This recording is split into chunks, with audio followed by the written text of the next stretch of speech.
Hi, welcome back guys. This is your friend, the What If guy, back with another fanfiction.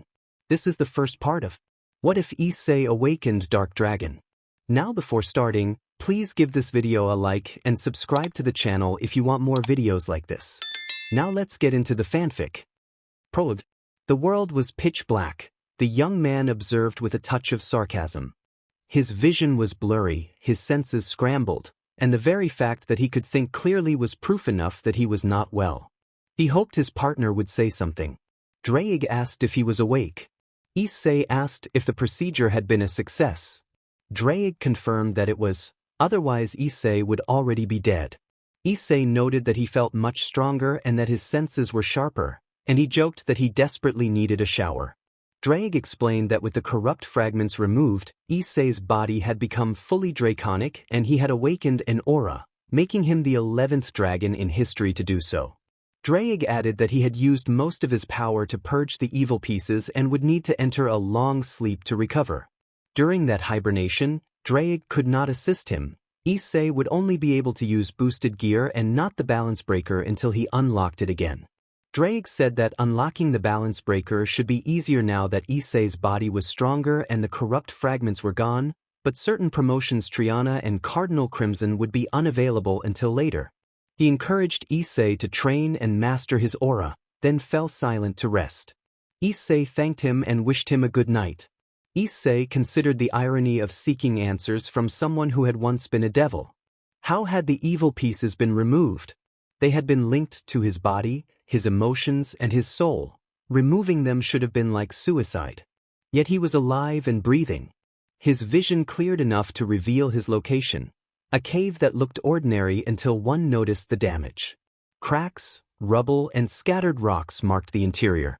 Holes of varying sizes pocked the ground and walls, and it was surprising the cave still stood. Deeper inside, Issei lay in a shallow crater. He had suffered severe injuries across his chest, arms, and legs, deep marks and burn-like scars that testified to a violent struggle without dwelling on graphic detail. He managed a shocked, exhausted thought about how violently his power and the pieces had clashed. He had hoped the dragon's description of their conflict would not have been so extreme. He tried to stand and failed. His body was too damaged to move quickly. He sighed and resolved to stay still until he recovered. A dark, shifting substance covered his skin and clothes, pulsing with faint purple light. It looked soft yet cold and lowered the temperature around him. He called it darkness. Drake had explained that this was the manifestation of his draconian power, a physical expression of his aura.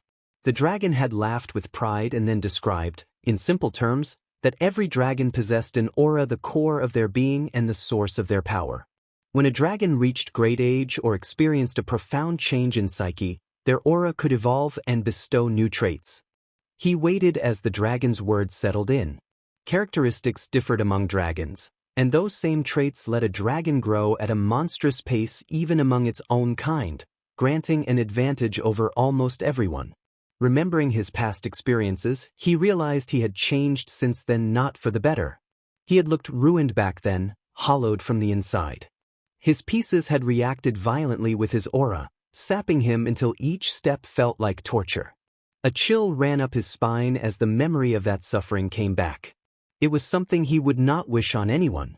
Shaking his head, he forced himself to focus on the memory of the conversation with his partner. He needed a distraction from the pain that still lingered in his body. Drake's explanation had widened his eyes at the time. He had been curious and, for the first time in a long while, felt a spark of happiness. The dragon decided to make the idea simpler by using himself as an example. The dragon explained that when he reached a certain age he awakened his aura and rose to the heights of a heavenly dragon. The characteristic he gained from that aura was domination, a unique trait that came with a first ability tied to it. His own flames had been capable of overwhelming even gods.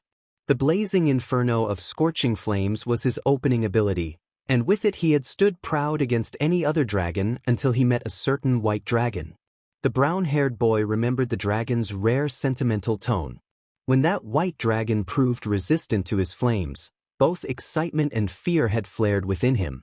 Two dragons had begun to fight, neither willing to yield. Because each was immune to the other's specialty, they developed countering abilities through their auras. He gained the power to double his own strength and transfer it, while the white dragon learned to divide others' strength and add it to his own opposite abilities forged to counter each other. In the midst of one battle, he had asked the white dragon about his trait and learned it was supremacy. The dragon had laughed at the arrogance of the name among their kind but found it amusing, and he had been told the other's name, Albion Gwyber. Finishing Draig's explanation drove home how important it was to discover the exact nature of his own trait, something he still had not figured out. He smiled viciously to himself and acknowledged that an aura was unexpected but not unwelcome. After all, he needed something to make him stronger. He clenched his fist and rose to his feet with slight difficulty. Looking down at his body, he watched darkness gather over his wounds, obscuring them like a second skin. The darkness felt cool and comfortable against his flesh, like freshly washed clothes. He felt the darkness mend the most obvious and painful injuries, closing them at a pace noticeable to the eye.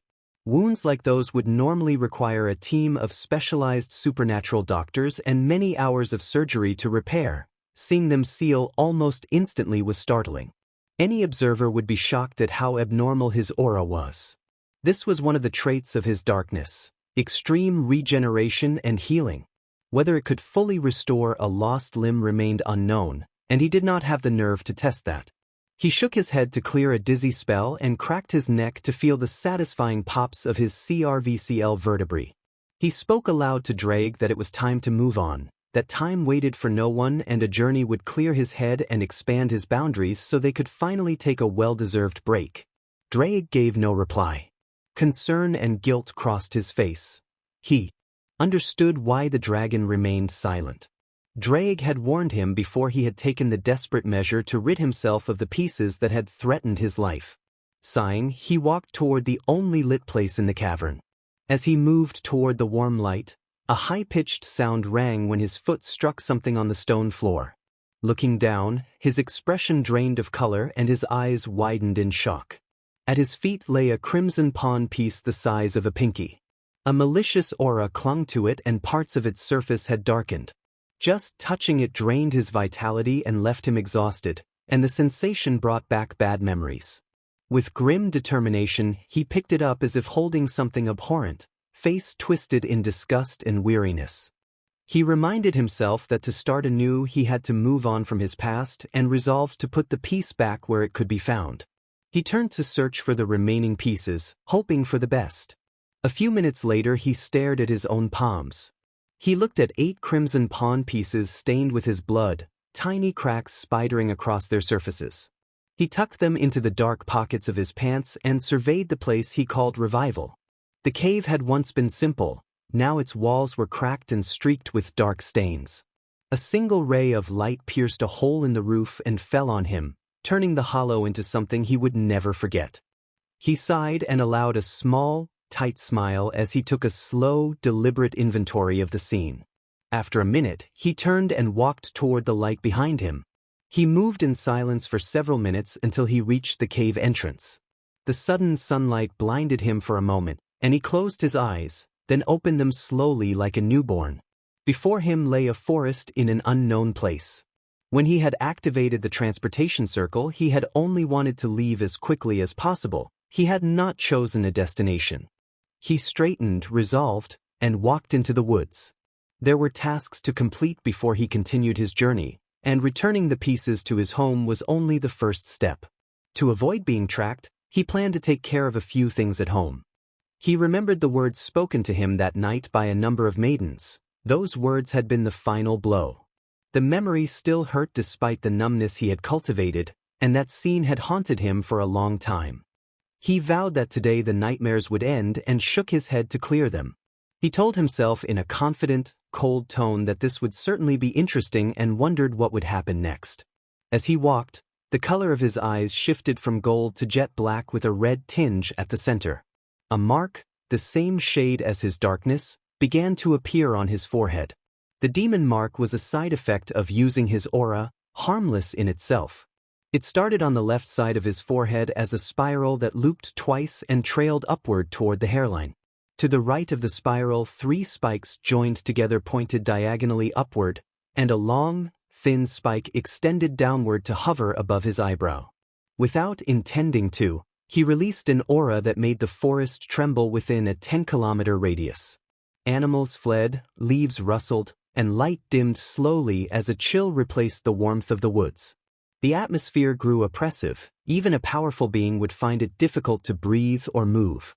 The aura pressed on the surroundings with a heavy, menacing weight that warned others to keep their distance. He walked to the center of the forest and began to set up the transportation circle back to Kuro. Tall trees, wet grass, and patches of moss surrounded him as he worked. Memories of recent events filled his mind, especially the aftermath of the war with Clipith and Trihexa. He recalled the final battle and how, through the combined effort of gods and powerful beings, they had barely sealed the beast in a specially modified dimension. Many deities entered hibernation afterward, spent from expending so much power. Only a few remained active, including devils, angels, and fallen angels. With his head full of plans for the future, he finished the circle. He looked at the red and black magic sigils with a measure of discomfort, gathered his courage, and activated them. Standing in the center, he suppressed the effect of his darkness on his body. His eyes returned to yellow and the mark on his forehead faded. He did not want to become a beacon back in Kuo or raise questions, so he reduced his aura to that of an ordinary human. It was a difficult effort, but it worked. He sighed and acknowledged that he would need time to get accustomed to his body. It still felt wobbly. He moved his arms awkwardly and noted that Drag would also need time to regain consciousness. During this PRD there were tasks that did not require special power, so he would begin with those. Light gathered around him as he prepared to leave. Before vanishing, he muttered under his breath in a sharp, cold voice that a new Hayate Issei had been born and challenged the world to see what it could offer. Soon after, he vanished from the forest. His next destination was Kuo, his home. Inside a huge bedroom with a king-size bed centered against the wall, Issei lay awake. Morning light slipping through the curtains disturbed his sleep and the nightmares he preferred not to name. He muttered to himself that it was happening again and slowly sat up, stretching his numb limbs. He thought the room was far too big for one person. Turning to look at the rest of the room, he saw nothing. At first that had surprised him, but by now it no longer did. He made the bed neatly and decided against training. He was not in the mood and headed for the shower. Before entering the bath, he went to a dark wooden door on the left side of the bedroom and gathered his courage to open it. The door creaked, and a sweet, strawberry scent drifted out. The room beyond belonged to Rias Gremory, filled with elegant furniture and expensive ornaments. An ornate chandelier hung from the ceiling, the walls were painted a bold pinkish red, and a large carpet bore the Gremory sigil. A canopy framed the bed. Bright sunlight illuminated everything, but the woman he loved was nowhere to be seen. He closed the door and sighed, remarking to himself with sarcastic frustration that she was not here again. Alone in his bathroom, he turned on the hot water and leaned forward with both hands on the tiled wall. Being left with his thoughts made them wander toward darker places. He remembered how much time had passed since the campaign of the evil dragons, since the sealing of Trihexa, and since the death of Rizavim Levon Luficer. 3 months had gone by, and the damage caused by the beast and its allies remained largely unrepaired. Extremist groups had formed to strike against the current supernatural government. The human world mostly remained unaware, but large events could not be fully hidden. The former governor of the fallen angels had warned that the superiors had been unable to act decisively. The higher echelons had chosen to inform relevant parties and asked them not to intervene further. School life for the Gremory and Citri circles had resumed. The members were now in their final year before college, a time to prepare for careers. For Issei, however, such concerns felt distant. He stepped into the bathtub and let warm water and fragrant bath salts soothe his tense muscles. Even so, his appearance betrayed how badly he had been affected. The once buffed young man had grown pale and gaunt. His eyes lacked their former brightness, and heavy bags showed the many sleepless nights. Strange dark marks appeared on different parts of his body, perfectly round, pulsing circles that glowed with an unsettling energy. They looked painful just to see. The worst were the ones on his chest, especially the mark below his heart, which seemed deeper and more ominous than the others. At least that was how Issei perceived them. He touched the mark beneath his heart and, in a sad tone, asked himself what he had done to deserve this. He wondered whether it was because of his own flaws, whether others labeled him a nuisance or someone not worth caring about. Memories of how he had gotten these marks returned, along with the feeling of being forgotten by those he sought. When he had gone looking for them, the sight he had found had been a terrible shock, and the marks pulsed with a sensation that was like burning. 2 months had passed since the war. The third-year students of Kuo Academy had graduated and moved on to the Kuo College Division. Rias Gremory, Himejima Akino, Sona Citri, and Tsubaki Shinra had begun their college lives. Issei had been happy for them at first. How could he not be when people he cared for were moving forward? The occult research club still met, but without Rias and Akino it had become more focused on tasks than camaraderie. The student council was busier than ever and had little time to spend with everyone else. Issei walked toward an old building overgrown with plants, flowers, and moss, with parts of it crumbling away. The edifice gave off a creepy vibe. The path was broken and tree roots had tangled across the surface. He walked slowly with his hands in his pockets, head down and thoughts distant, when a familiar voice called out. A blonde friend approached with his usual cheerful smile and asked if Issei was all right. Kiba remarked that Issei seemed distracted. Issei brushed it off and explained that they had all been seeing each other less since Rias and Akino graduated. Kiba flinched at the admission, then nodded, agreeing that college, club activities, and the increasing number of contracts had kept them busy. They walked toward the ORC building, passing the large broken wooden entrance and continuing down the left corridor to a pair of double wooden doors. The doors opened with a creak, revealing a staircase. They climbed, fingers trailing along the rusty railing that left a metallic tang on their skin. On the second floor they found the second door on the right and stepped into a large, old room where the ORC members had gathered. Issei spotted 2 people he had not expected to see and thought of Rias and Akino. The room felt odd. The ceiling was high, and bookcases lined every wall, their surfaces marked with strange sigils written in devil letters, which gave the space an unsettling atmosphere. At the far end, to the left, a black desk and leather chair occupied the room, and 4 red couches clustered in the center were filled with people. Seeing Rias and Akino sitting together, Issei moved faster than Kiba and called out their names. Rias and Akino turned to face them, but something in their expressions made Issei uneasy. Their gazes were different from how they had looked at him before. Rias greeted Issei in a neutral, almost emotionless tone, which took him by surprise. Akino answered more gently, and the warmth in her voice froze him. She did not rush forward or hug him as she used to, and her smile seemed forced, as if she were speaking to someone she did not care for. Kiba noticed the change as well but quickly composed himself. Kiba then addressed Rias in a formal tone and asked how she had been, noting it had been more than a month since they last met. Rias explained that college had kept them busy, but that they had a free day and had decided to stop by to see how everyone was doing. Akino confirmed that they had come to check on the group, especially Asia, who was now president. Asia responded cheerfully that everyone had been well, smiling as she spoke. Both Kiba and Issei realized that she had not reacted to the way Rias and Akino had been acting toward Issei. She seemed unaware of the tension. Kaneko changed the subject and reported that her sister had also been well, thanks to Yasaka, who had been talking to her about a possible position as an ambassador for the spirit community. Ravel added that she was happy for Kuroka. Issei stepped closer, initially letting frustration slip into his words and asking sharply whether their visit was only to check on them.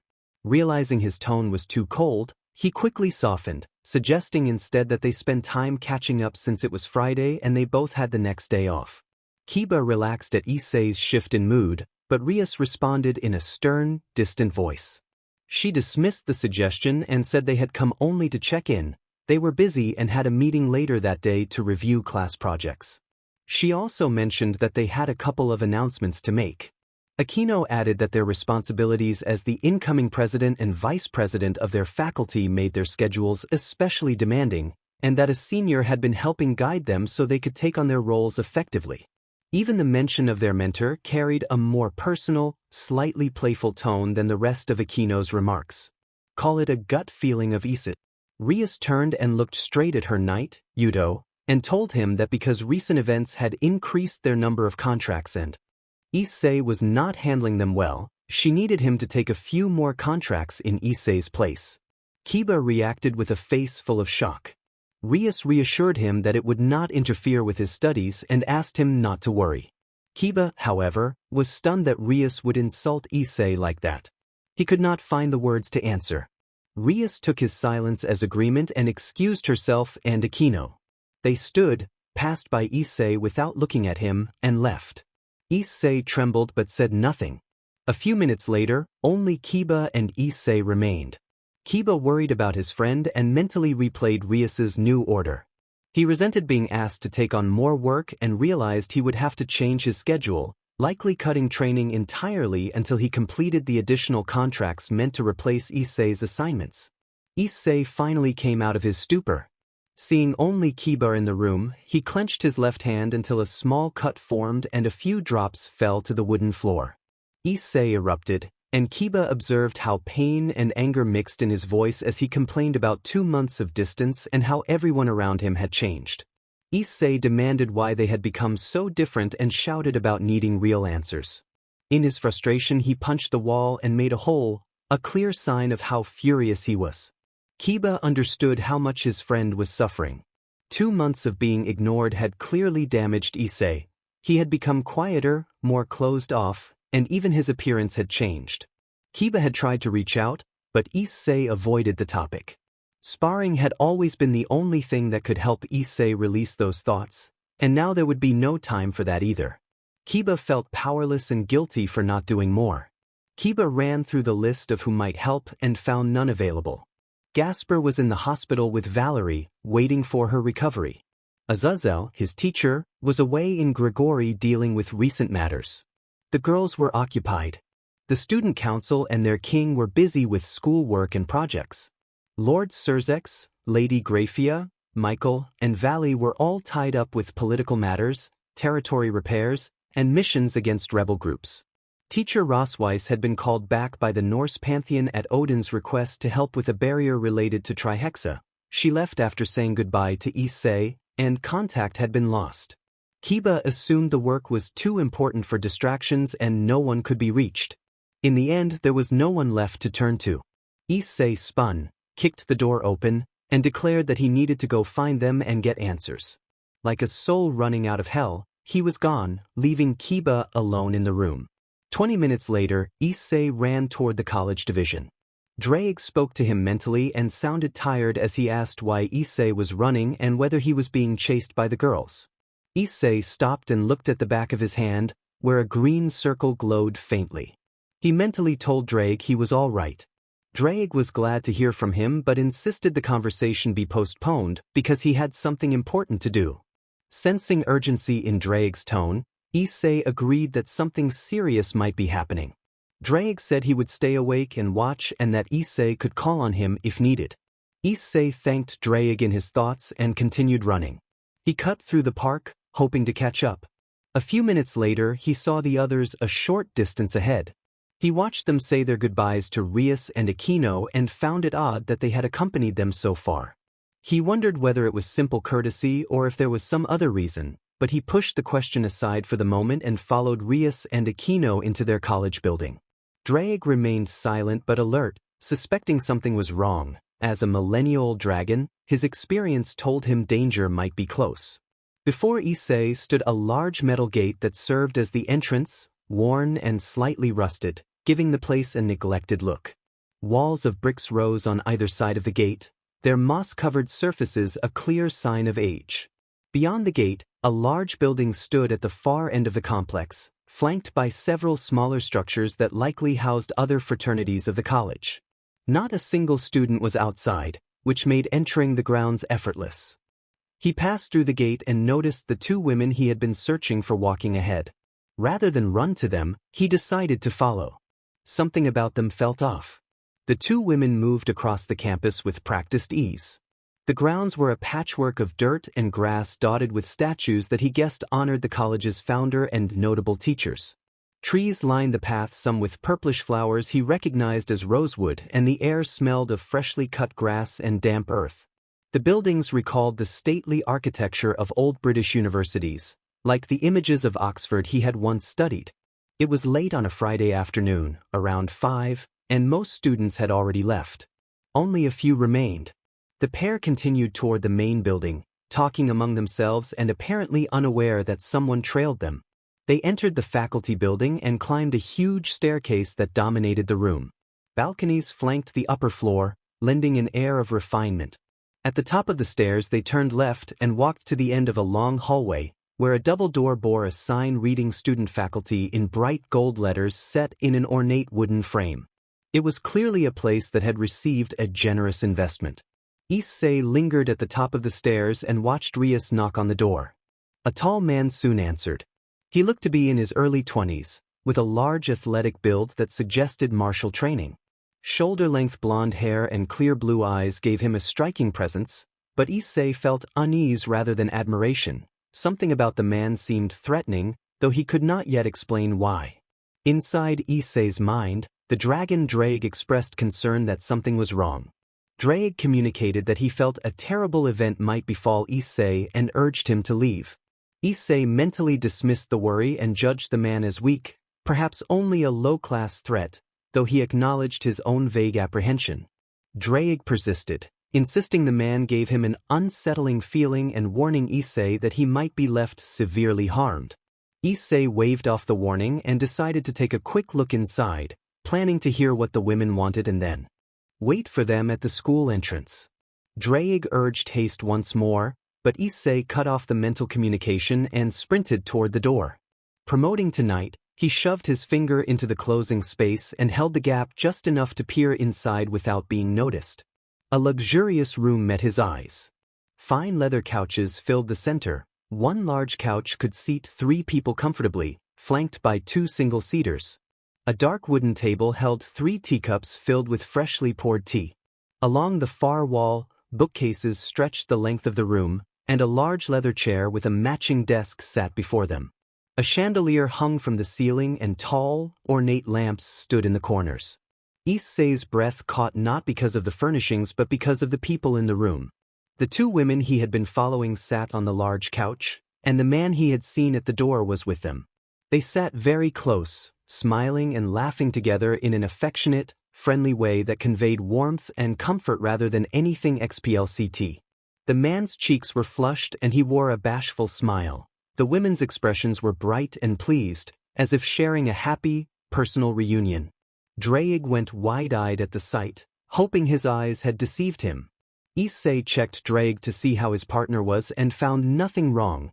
Disbelief registered in his expression, but there was no clear sign of threat from Drake's side. Not even the slightest fragment of emotion could be seen or felt. It was as if his mind and body had shut down, fixing all attention on the scene before him.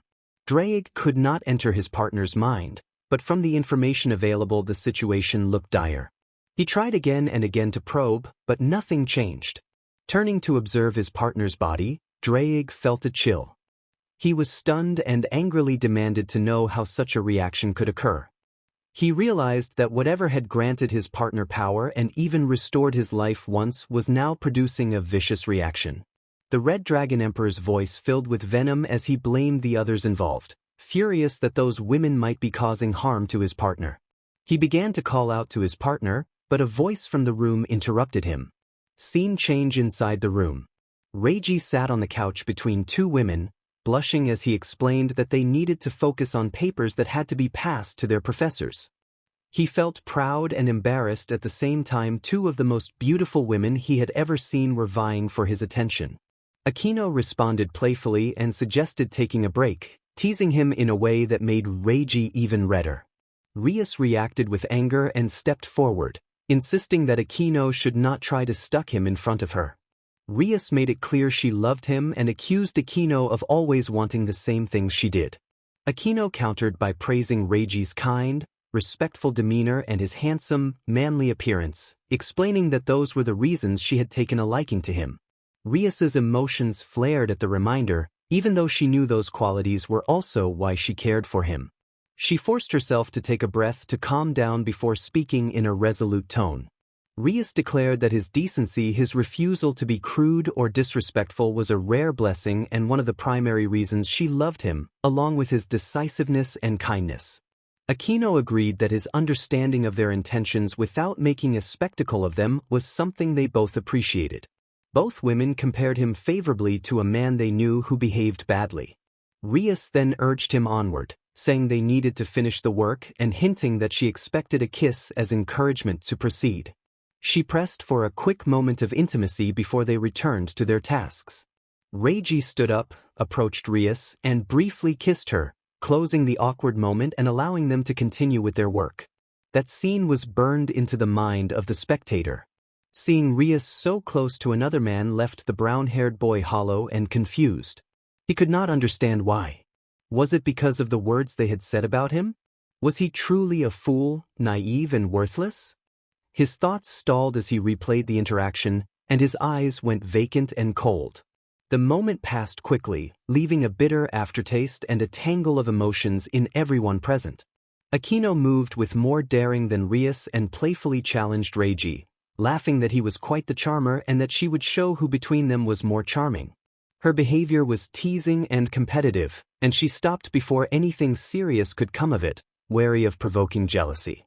Reiji felt overwhelmed by the attention. He had just been close to two of the most beautiful women he had ever seen in his life. He glanced at the clock on his desk, 5:30 p.m. The time they had spent had been too long.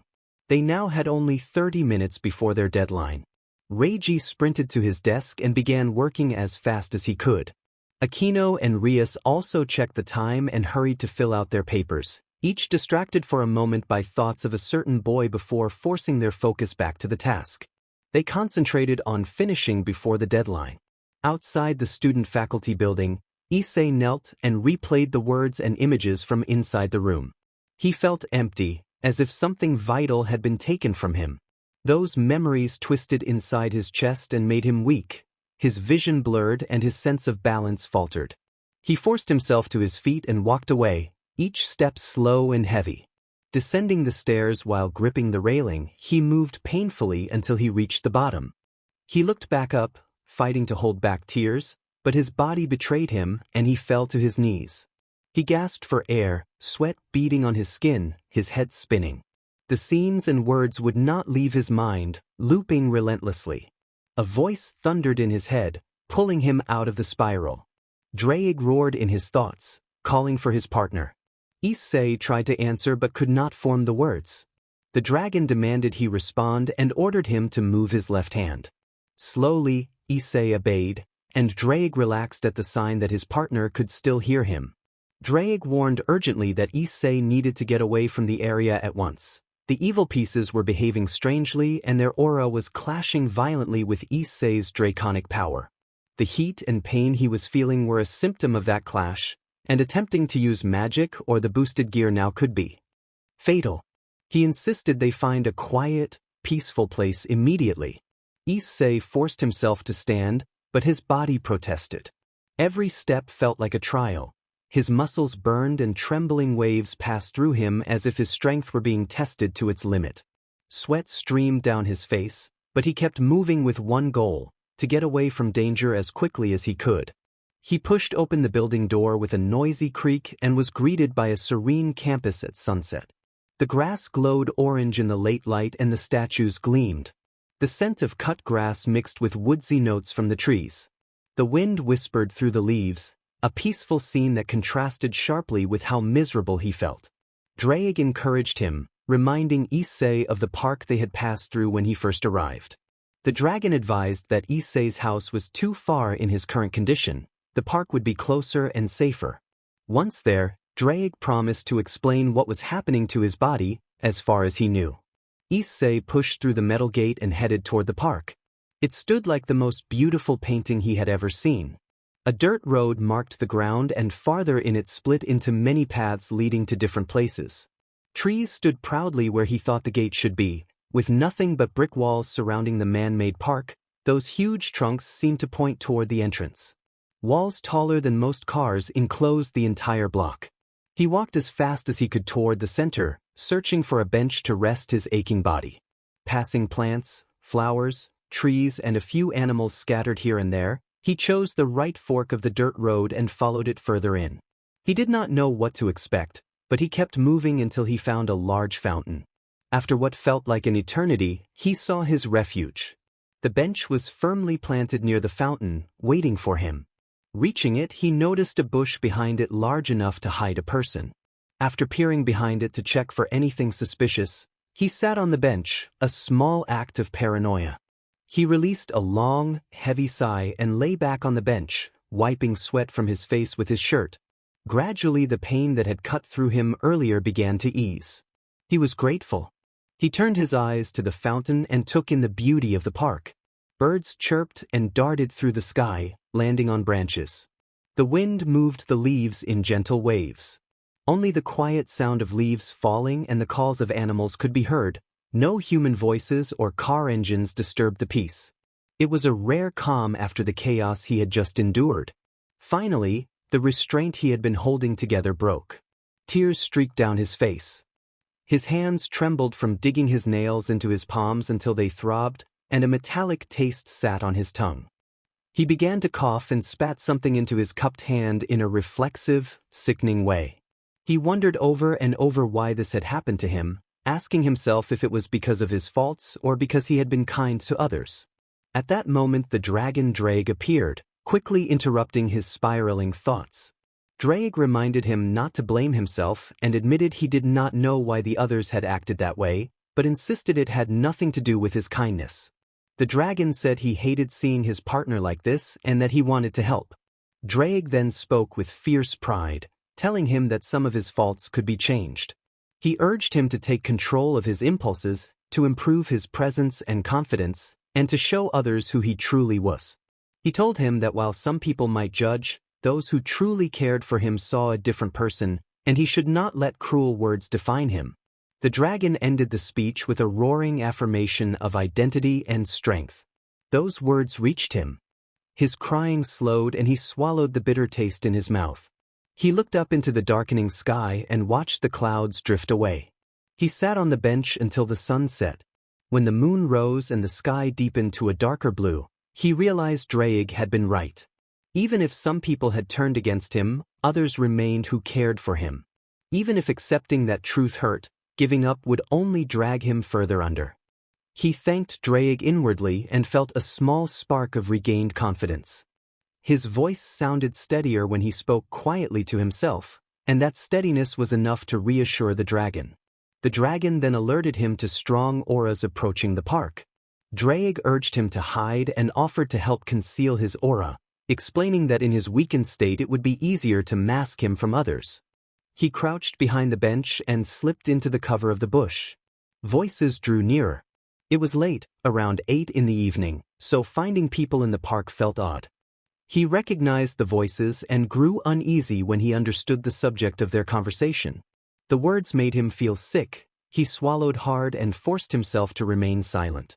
Irina Shidu arrived joyful and exuberant, carrying well over 100 roses arranged into bouquets, and she beamed about how beautiful they were and that the boy she liked had gifted them. Zenobia responded with restraint and warning, chastising Irina for pride and suggesting that the gift might be intended to sway her into becoming the boy's girlfriend. Irina defended the giver, describing him as sweet and gentlemanly. He listened from his hiding place as the conversation continued, keeping quiet and invisible until it passed. She said with a sweet, dreamy tone that he always spent time with her and that she loved him. A blush colored her cheeks and she brought both hands to her face to hide it. Asia observed that while the gifts had been beautiful, they should not keep speaking like that because both of them had boyfriends and, if Ryutaro and Tsuji heard, the brothers would start fighting. Irina and Zenobia both realized the warning was true, remembering how competitive the brothers could be. Zenobia then teased Asia about Ken and a rumor that they had been seen growing close. Irina nodded in excitement and Asia became flustered, stumbling over her words, but admitted that they had indeed been spending a lot of time together. Kaneko, the short white-haired girl who was quietly chewing candy, commented without much emotion that Asia was daring, which made Asia flush and hide behind Zenobia. Zenobia turned to Kaneko and mentioned a boy from another class named Hijama. Kaneko widened her eyes and stammered, embarrassed to be found. Irina expressed surprise at the revelation. When Zenobia asked whether another girl was also interested in him, Kaneko's expression turned sharp and determined.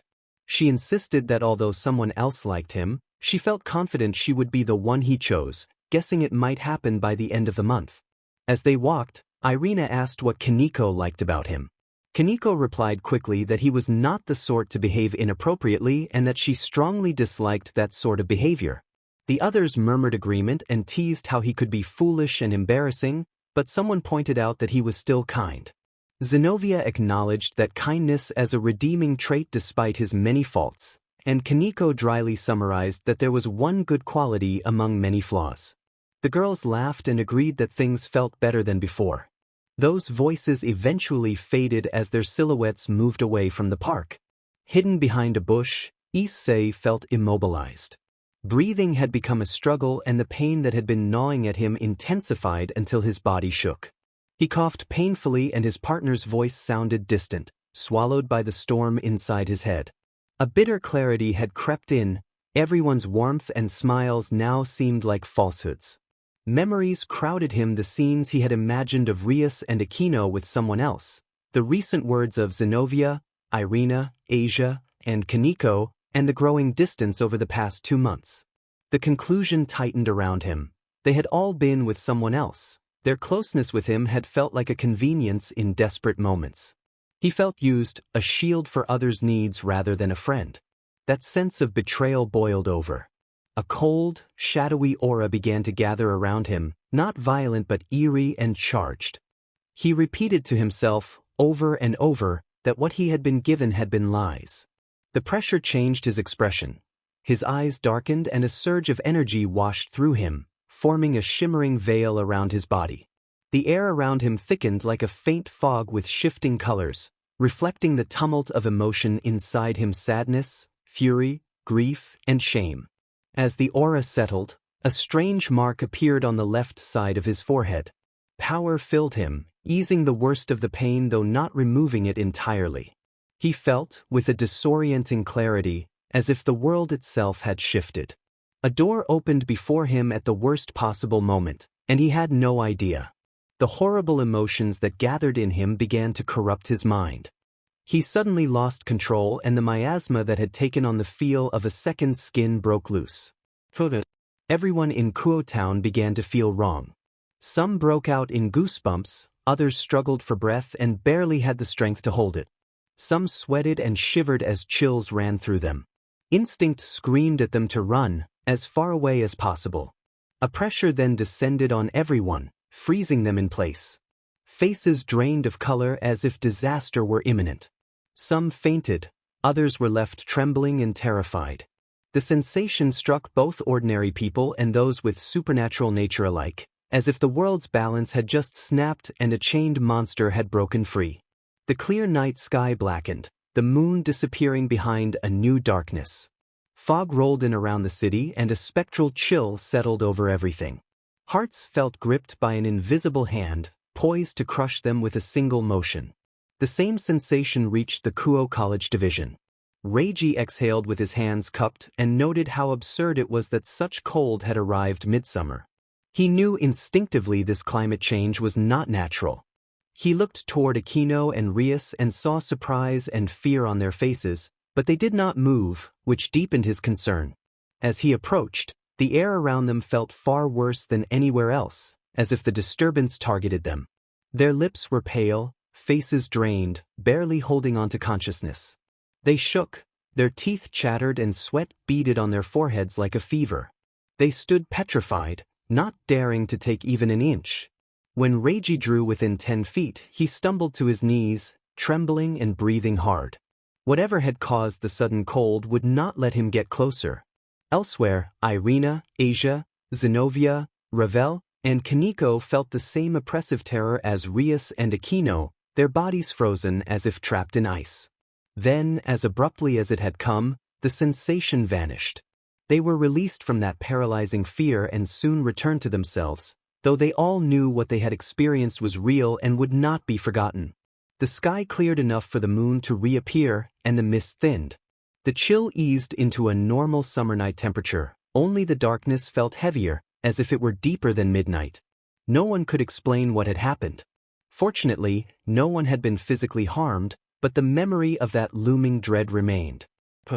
In the park, a boy knelt, fighting to keep from screaming.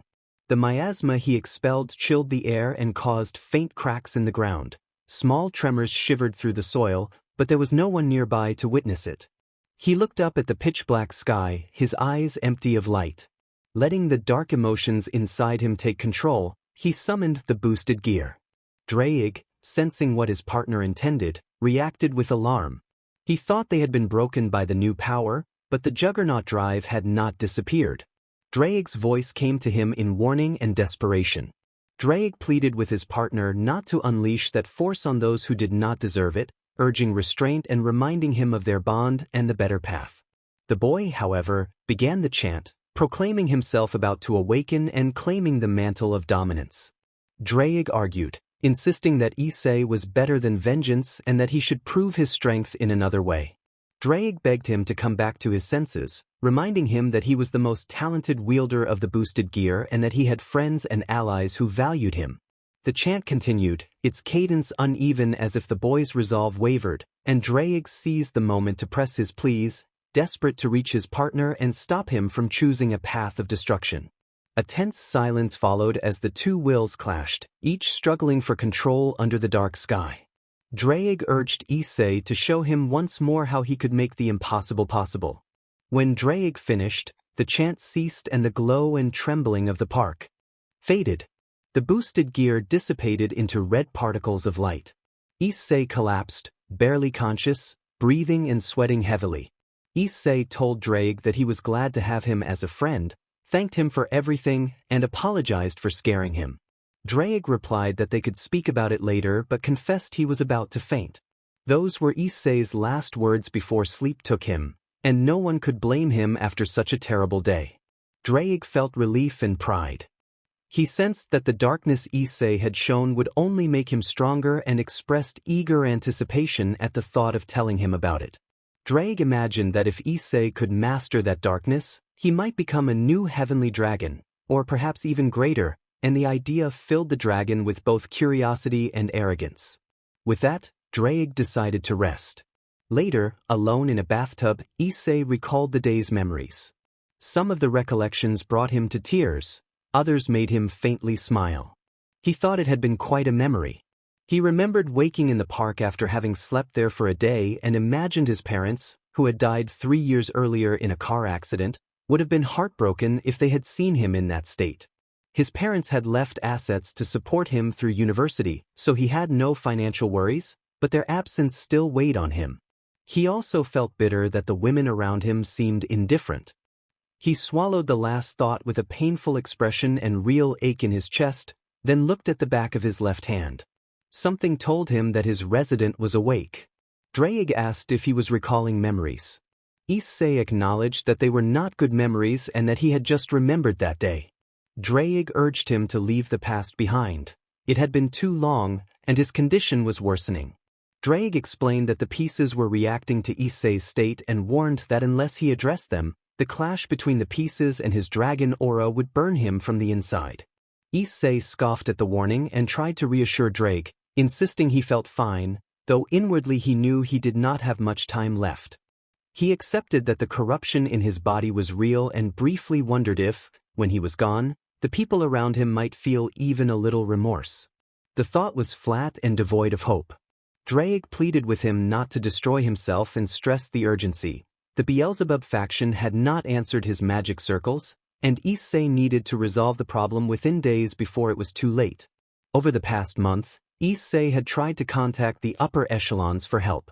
Magic circles either failed to connect or the recipients ignored him. He reached out to Graphia, Surzex, and Issei with no success. Dreyg attempted to contact Fafnir but found him still deep in sleep after the final battle against Rizavim. Even asking Rias to call her brother had been futile. she dismissed him without allowing him to explain the life-or-death nature of his problem. Efforts to reach Aquino were worse. She did not answer his calls and later completely ignored him. Asia kept the conversations strictly about club matters and avoided any personal discussion, often excusing herself because she was expecting someone else. Issei suspected that the man she awaited was the same person he had heard about that night, and her evasiveness only increased his sense of isolation. Zenobia and Irina were colder still. When he tried to explain his situation, they regarded him with contempt and warned him to leave, threatening consequences if he persisted. Ravel simply ignored him, never offering a word. Kaneko responded with obvious anger and hostility, and Issei left quickly to avoid pushing her further. Repeated attempts to contact Surzex failed as well, perhaps because the line required a different protocol to establish a connection. Issei had exhausted his options and felt the days slipping away. He lay back in the bathtub and forced himself to rest while the uncertainty and mounting danger lingered like a weight he could not lift. But he was a faction leader, so he knew he had to take steps to protect himself.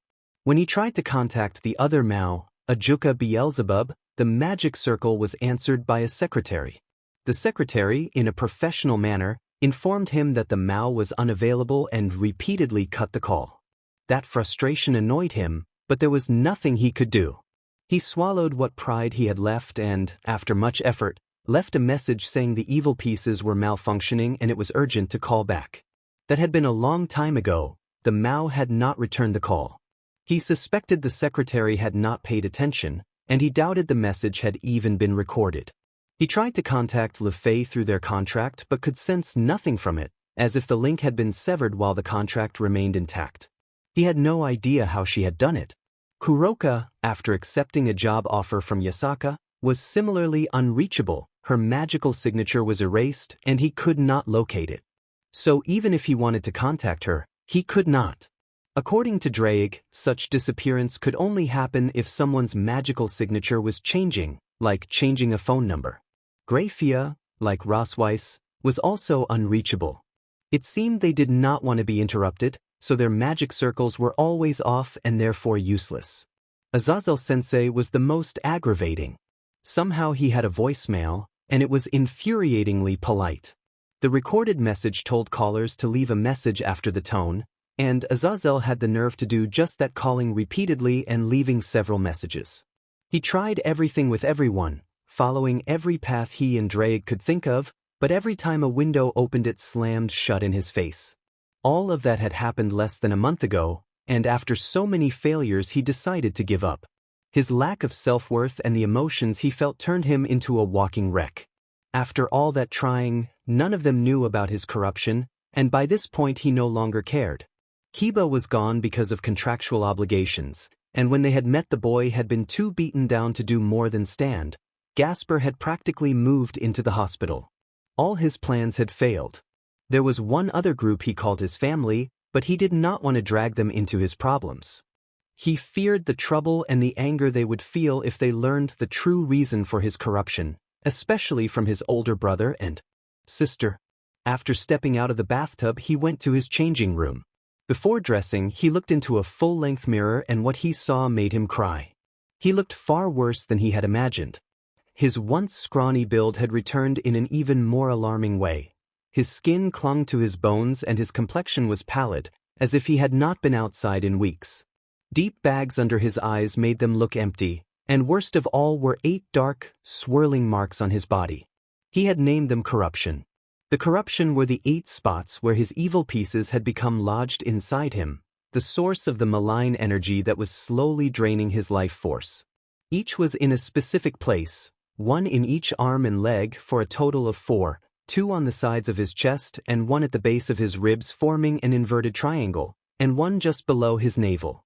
Drake had explained that, somehow, the pieces had malfunctioned and were blocked from the boosted gear, preventing their use. After the awakening of his aura, things had worsened. Because his aura was protective in nature, it clashed with the piece's corrupting influence. That clash of energies, combined with an attempt to use the Juggernaut drive, had further corrupted the pieces and transformed them into malicious spots inside him whose only goal seemed to be to feed on his life force. The result was that he withered away, and if left unchecked his body and spirit could be destroyed beyond recovery. When Drake had given that explanation, he had nearly panicked, but then fell into a numb resignation. He believed no one would miss him except a few. Looking back into the mirror, his control finally broke. He could no longer hide his pain. He was, as Drake had said, thoroughly broken. Clinging to the last shred of sanity, he asked Drake what they could do. Drake was surprised by the question but pleased. The dragon warned that there was a possible solution, but it was dangerous. If it failed, his body could be destroyed and his soul lost. Drake asked if he was sure he wanted to proceed. Looking at himself in the mirror, he thought for a moment and then decided he had nothing left to lose. He resolved to go through with the plan, and a savage grin crossed his face, a frightened, desperate grin that Drake appreciated because it meant his partner had regained some fighting spirit.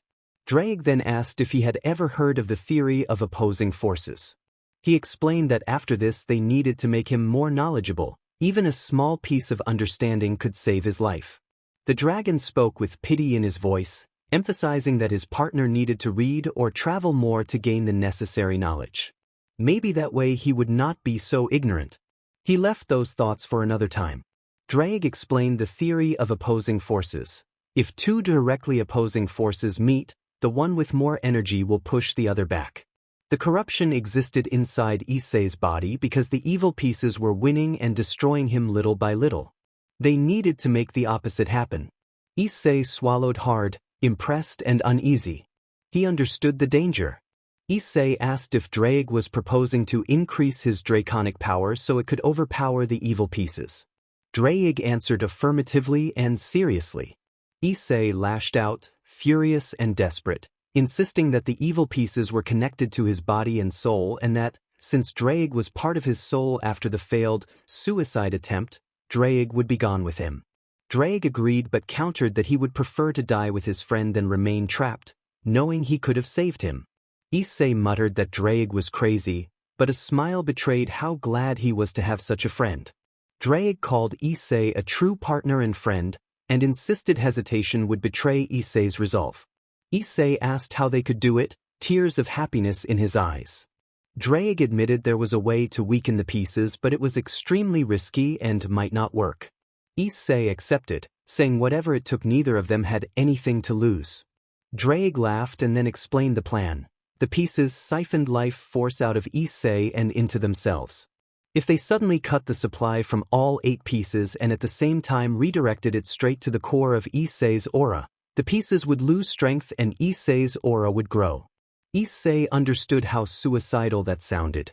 Severing his life force connection would instantly kill him, unless his aura's regenerative nature could keep him alive long enough for Drake to reconnect the flow.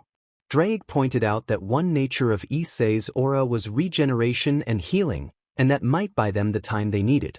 Issei summarized Drake's plan: to cut the connection between his life force and his body, effectively separating his soul, then reattach it so the pieces were bypassed and the life force connected only to his aura's core.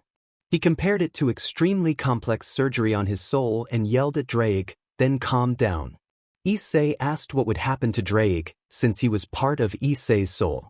Drake explained that he would enter a deep sleep while the boosted gear rebooted, similar to searching for a new host. Being inside Issei's body, Drake would not take long to awaken later, but all progress Issei had made with the boosted gear would be lost. Drake could not guarantee what side effects this would have on the sacred gear system or on Issei himself, though it should not affect Issei's ability to manifest his dragon form later when he reached the balance breaker. Issei lay back on his bed and mused that either way it would be hard. Only a little over 2 hours had passed since he woke up, but it felt longer. Issei asked where they could perform the procedure. Drake noted that the energy needed for a basic teleportation circle was small, and even smaller if no specific destination was set. They could target a random place in the human world and probably avoid attracting attention. Issei grumbled at Drake's uncertainty but ultimately decided to go through with it. He jumped off the bed and wiped sweat from the back of Drake's metaphorical neck. Drake suggested Issei leave a will or message. Issei acknowledged the possibility and went looking for something to record his final words. In a drawer beside his bed, Issei found a circular holographic recorder with red and black buttons that Azazel had left behind. He had taken it earlier because it looked interesting and now he used it to record. He pressed the red button and spoke into the device. A few minutes later he stopped the recording, having said everything necessary, including their plan and the name of the suicide attempt. Issei placed the recorder on his desk and then addressed Drake, preparing himself for what came next. Issei told his partner that he was ready, his voice bright with forced excitement that tried to hide the dread beneath. Drake replied that since Issei seemed eager, they should do it now before the adrenaline faded. Drake instructed him to set up the magic circle and find an isolated location while he gathered the necessary energy to cut Issei's life force off the pieces. Cutting his link with his host, Drake went to work. Issei did not waste a second. He drew the magic circle on the floor of his room and stepped inside it, hoping for the best. Somewhere in a forest in Europe, light flashed briefly and then faded, leaving a young man with brown hair standing where the glow had been. Issei noted to himself that it was a rather random location and was relieved his corruption had not acted up. He felt fine for the moment and began to look around. The forest was mostly green and brown, and the sky above was a dark imperial blue with a tinge of orange as night approached. He walked without a clear direction, moving between tall trees whose crowns did not quite cover the sky. The ground was soft and mossy from abundant rain, the air cold but not snowy. He continued his walk through what felt like an endless wood. He did not know that two people were watching him. After Drake explained the plan to them, one of the watchers arrived immediately with his sister, who had overheard and insisted on coming along.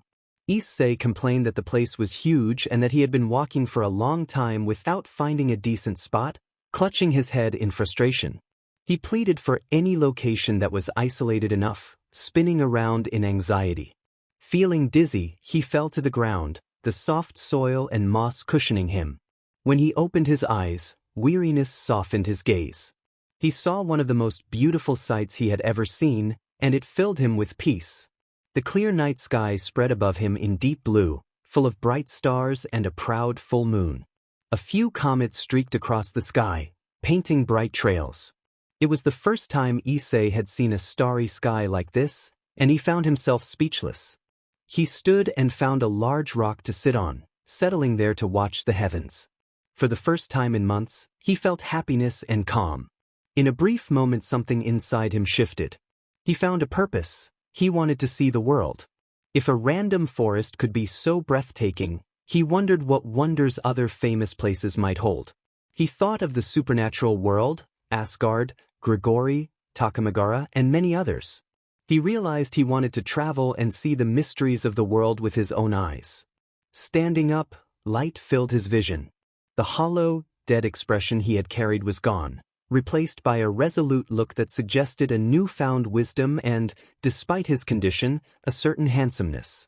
He continued his journey, guided by the stars. After a while he found what he had been hoping for, a mountain rooted firmly in the earth. It was neither very large nor small. A cave entrance caught his eye, and he smiled, thinking that fortune had finally favored him. He approached and confirmed that it was indeed a cave. He called into the mouth of the cave, and the echo proved that it was deep, like a natural cavern rather than anything formed by human hands. Hiding his excitement, he moved inward. As the moonlight faded, his night vision allowed him to see. He walked through a damp cavern where the steady sound of water drops and distant animal noises accompanied his footsteps. The echo of his footfalls gradually became the dominant sound as he pressed deeper into the cavern. He understood now why Valley enjoyed exploring. It was exciting, interesting, and above all relaxing. It allowed him to set aside worries and keep his mind clear. Meanwhile, Drake told the two watchers that he had finished gathering energy from the boosted gear and that once they reached the chosen location they could begin. Then, with rare seriousness, he asked his partner a difficult question. He thought to himself that this would be hard to ask and that, despite his confidence they would survive the risky procedure, he kept that confidence to himself. Drake asked what Issei intended to do afterward, whether he would return to his previous life, give up, or seek revenge. Issei froze when he heard that. He stopped and stared at the green glow in his palm, silent for several minutes before admitting that he did not know what he wanted to do. Revenge felt satisfying in the moment but hollow afterward. He wondered what would come next if he chased it, being hunted by much of the supernatural world and becoming like those who had hurt him. He did not want to walk a dark path of mindless destruction. He wanted to prove he was different, but not by rampaging through everything in his way. He was curious why they had left him, why they had done it, yet those questions were no longer his highest priority. In the past he would have sought answers regardless of the cost, but now other questions filled his mind. What did he want to do, and would he return to being pushed back and scorned for who he had been? He acknowledged that his attitude had not always been the best, but that did not justify how they had treated him. Anger flared, but he refused to let it control him. He wanted to become stronger and become someone feared and respected on his own terms. He decided he would change and prove everyone wrong. He would stop being a joke, stop being kicked around, and become someone not to be underestimated. He resolved to show the might of a dragon as his answer. Drake watched quietly, worried about the direction Issei might take. He did not want revenge for its own sake, that only caused more pain. Although he could not read Issei's thoughts, he could feel his emotions, determination, pride, decisiveness, and for the first time in a long while, happiness. Drake realized Issei had made a choice and felt proud and relieved that their siblings' teaching and love had kept him from falling into bitterness. Issei called Drake's name, and Drake focused his attention on him. Issei declared that he wanted to live as he pleased, like a true dragon. He refused to be a SLV to others or to be led around. He wanted to become a true leader with his own team, to travel the world and see how beautiful it was. Above all, he said he no longer wanted to be treated as ignorant, naive, or foolish. He wanted respect and to be taken seriously. His voice built into a roar that echoed through the cave, shaking the mountain and the forest, an unleashing that made him seem like a creature freed from its bindings. Drake was stunned. His expectations had been off. Issei's answer filled him with eagerness and pride.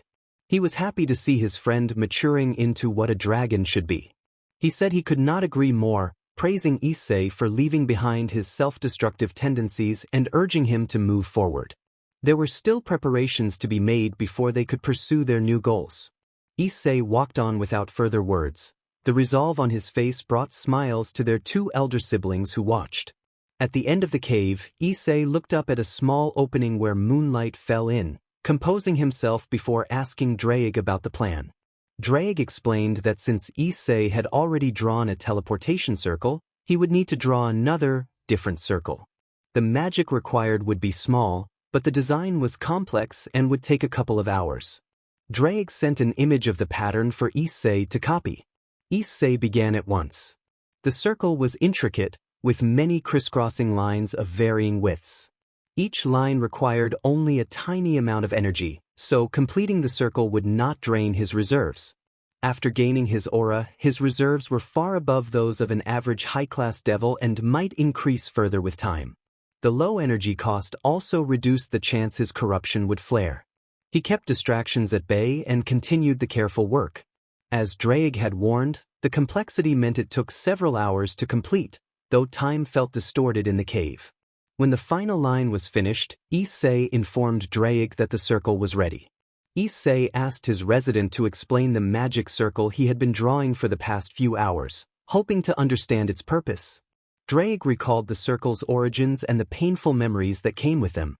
He explained that the circle had been designed by a previous possessor who had been a genius in the field of magic, but had died shortly after attempting to use the Juggernaut drive.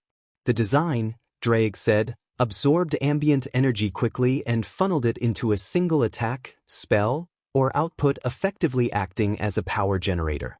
Issei marveled at the concept but wanted to know the practical drawbacks.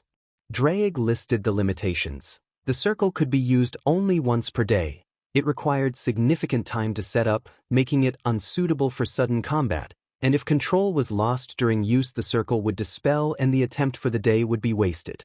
Drake added that, although the design had seemed like a failed product, he had memorized it when he first encountered it and had not expected it to become useful.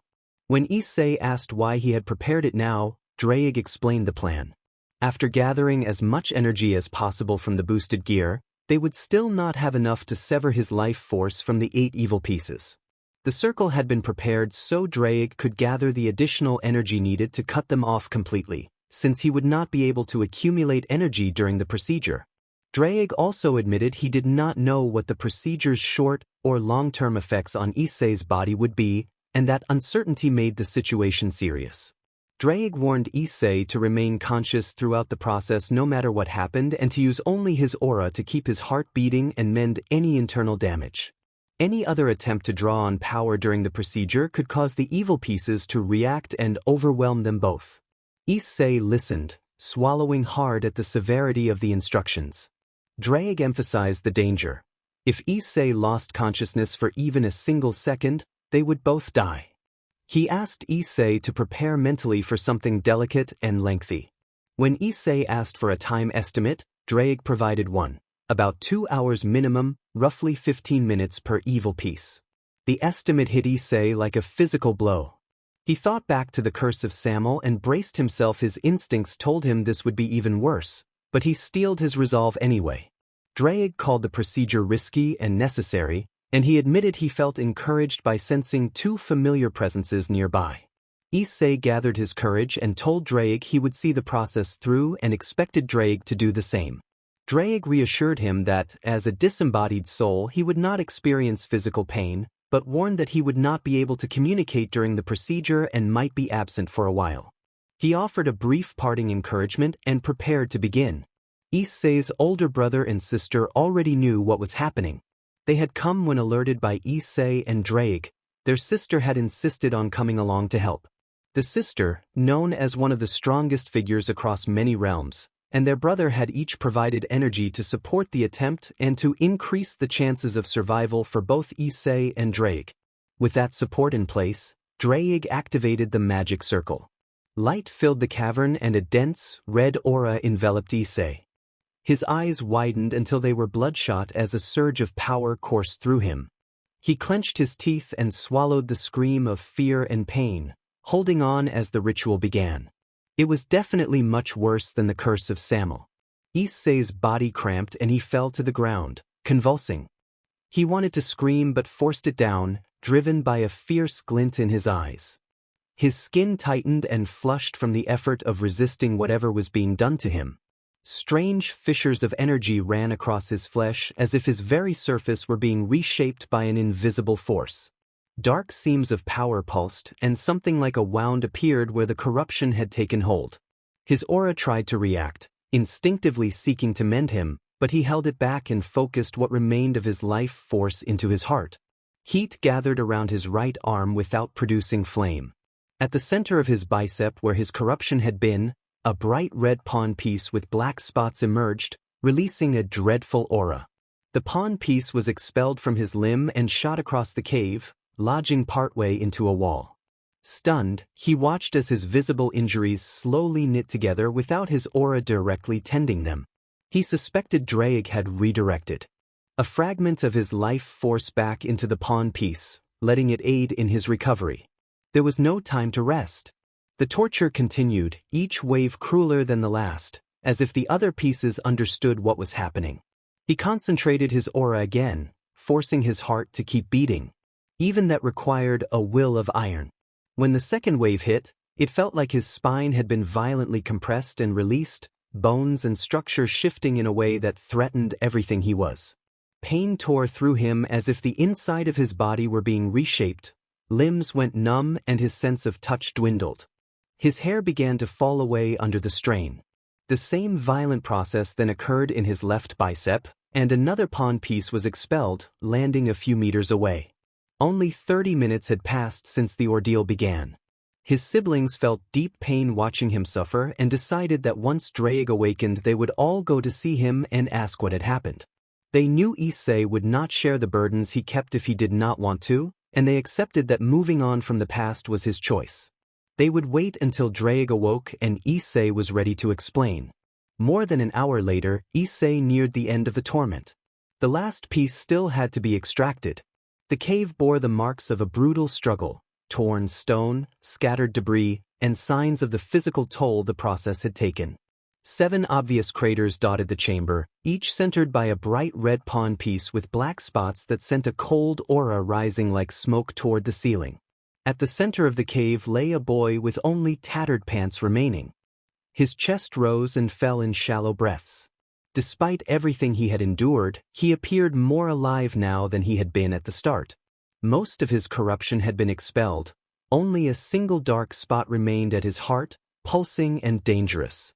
During the past hour and 45 minutes, he had withstood trials no ordinary being could bear. Devils or humans alike would not have survived what had been inflicted on him.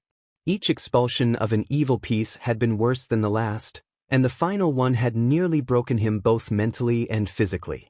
If it had lasted a fraction longer, he might not have remained among the living, and if he had, he would not have been sane.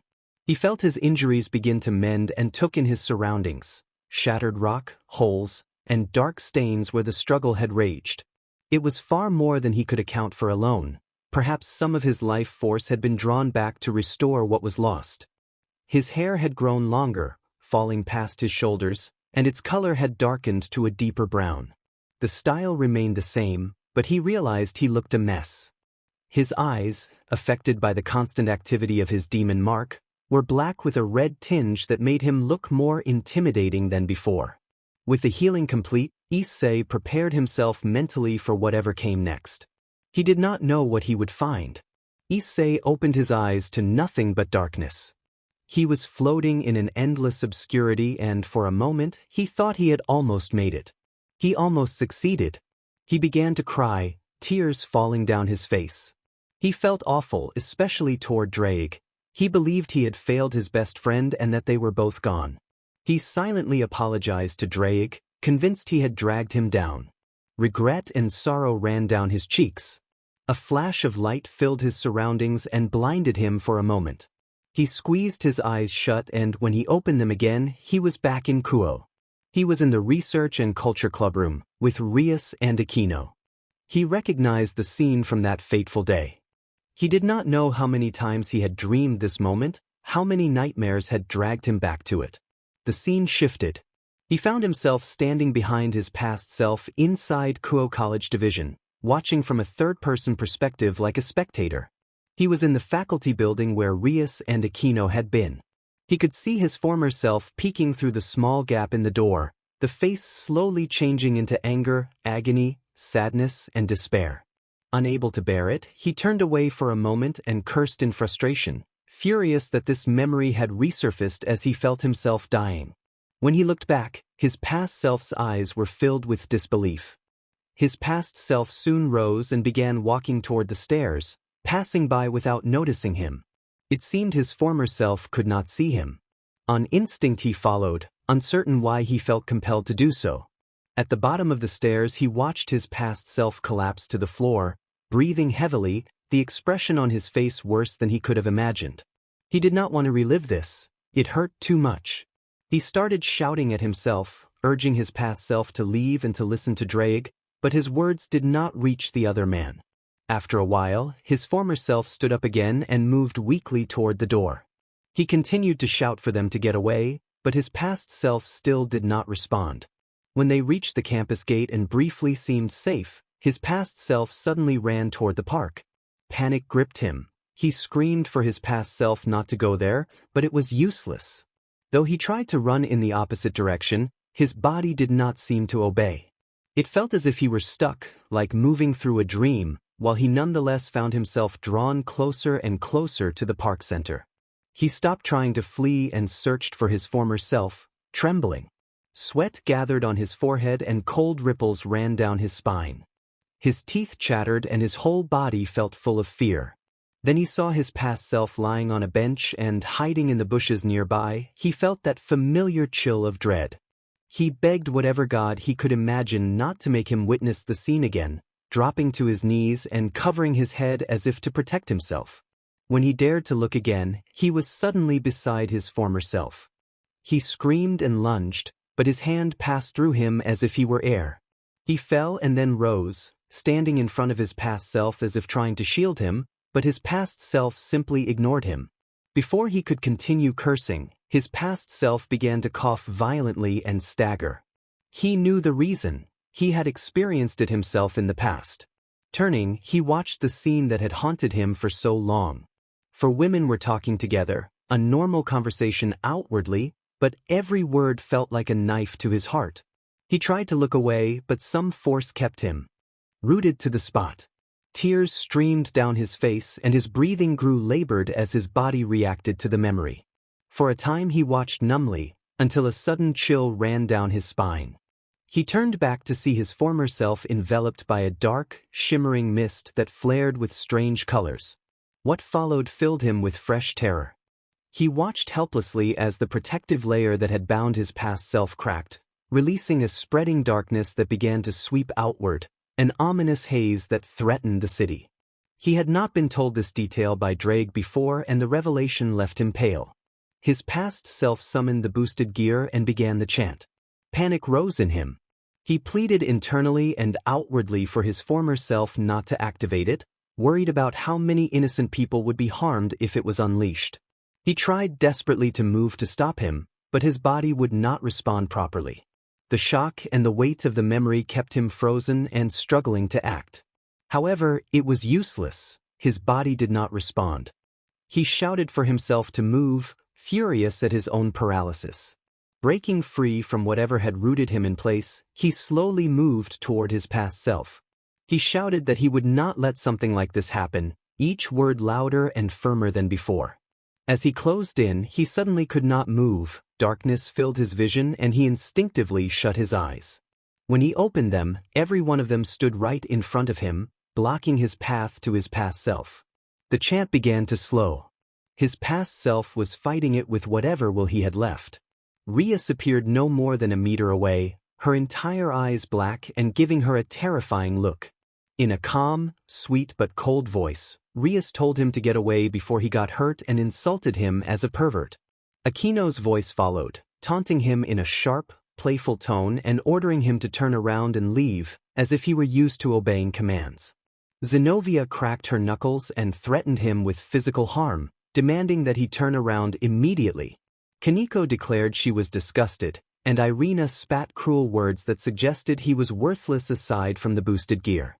Those accusations brought back every memory of the time he had spent with each of them, and tears streamed down his face. Asia sneered with a horrible smile and called him pathetic, while another voice spoke coldly and dismissed his efforts as pointless. Ravel laughed and taunted him, calling him dumb and mocking his attempts. Kneeling on the floor, hollow-eyed and trembling, he felt like giving up. His will to fight was draining away. Darkness crept in, and the shadows seemed to pull at him as if to claim him. Amid the despair, memories returned like a beacon. He remembered the red dragon telling him he was the greatest possessor of the boosted gear, the one with the most potential and a friend who should not give up. He recalled the white-haired Valkyrie asking him to wait because she had something important to tell him. His father's cheerful farewell reminded him to take care of himself and become stronger. His mother's loving goodbye resurfaced. He remembered a black-haired friend promising to return with a surprise while giving a playful meow, and a young magician asking for luck before going on missions. He even recalled Ophis saying she would return to the dimensional gap to think things through. Those voices brought light back to his eyes. He stood up, his bangs shadowing his face. Rias demanded again that he give up and called him a pervert, but this time he answered coldly, ordering her to be quiet. When Aquino tried to tease him about his rebellion, he cut her off with a harsh command for silence. Their surprise was palpable. He spoke with a cold, dominant tone, declaring that he had endured enough of their insults and that he was disgusted by them. He told them to get out of his sight. As he spoke, his eyes darkened with a hint of red, the demon mark appearing on his forehead and his hair growing a deeper shade of brown. He was coming back to himself. Rias barked an order for Aquino and Kaneko to teach him his place, but as they moved in, both were suddenly lifted off the ground and held by their collars. He scolded the ones who would send others on reckless missions and warned the two of them not to think they were above him. Issei spoke sharply and coldly, telling the others they were pathetically weak and should know their place. His darkness crept over part of his fingers on both arms. He excused himself, saying he had an important event and ordered them to leave. Increasing his aura, The figures of Rias and her peerage alongside Ravel dissolved into a black mist. Issei released a tired sigh and looked ahead. The scene before him showed his past self chanting the fourth part of the Juggernaut Drive. His past self walked steadily toward him with darkness still active. Issei placed his left hand on his past self's shoulder and, in a calm, warm tone, told his past self not to let anything destroy him, not to allow the words of worthless people to wound him, and above all not to let his emotions control him or make innocence pay for others' stupidity.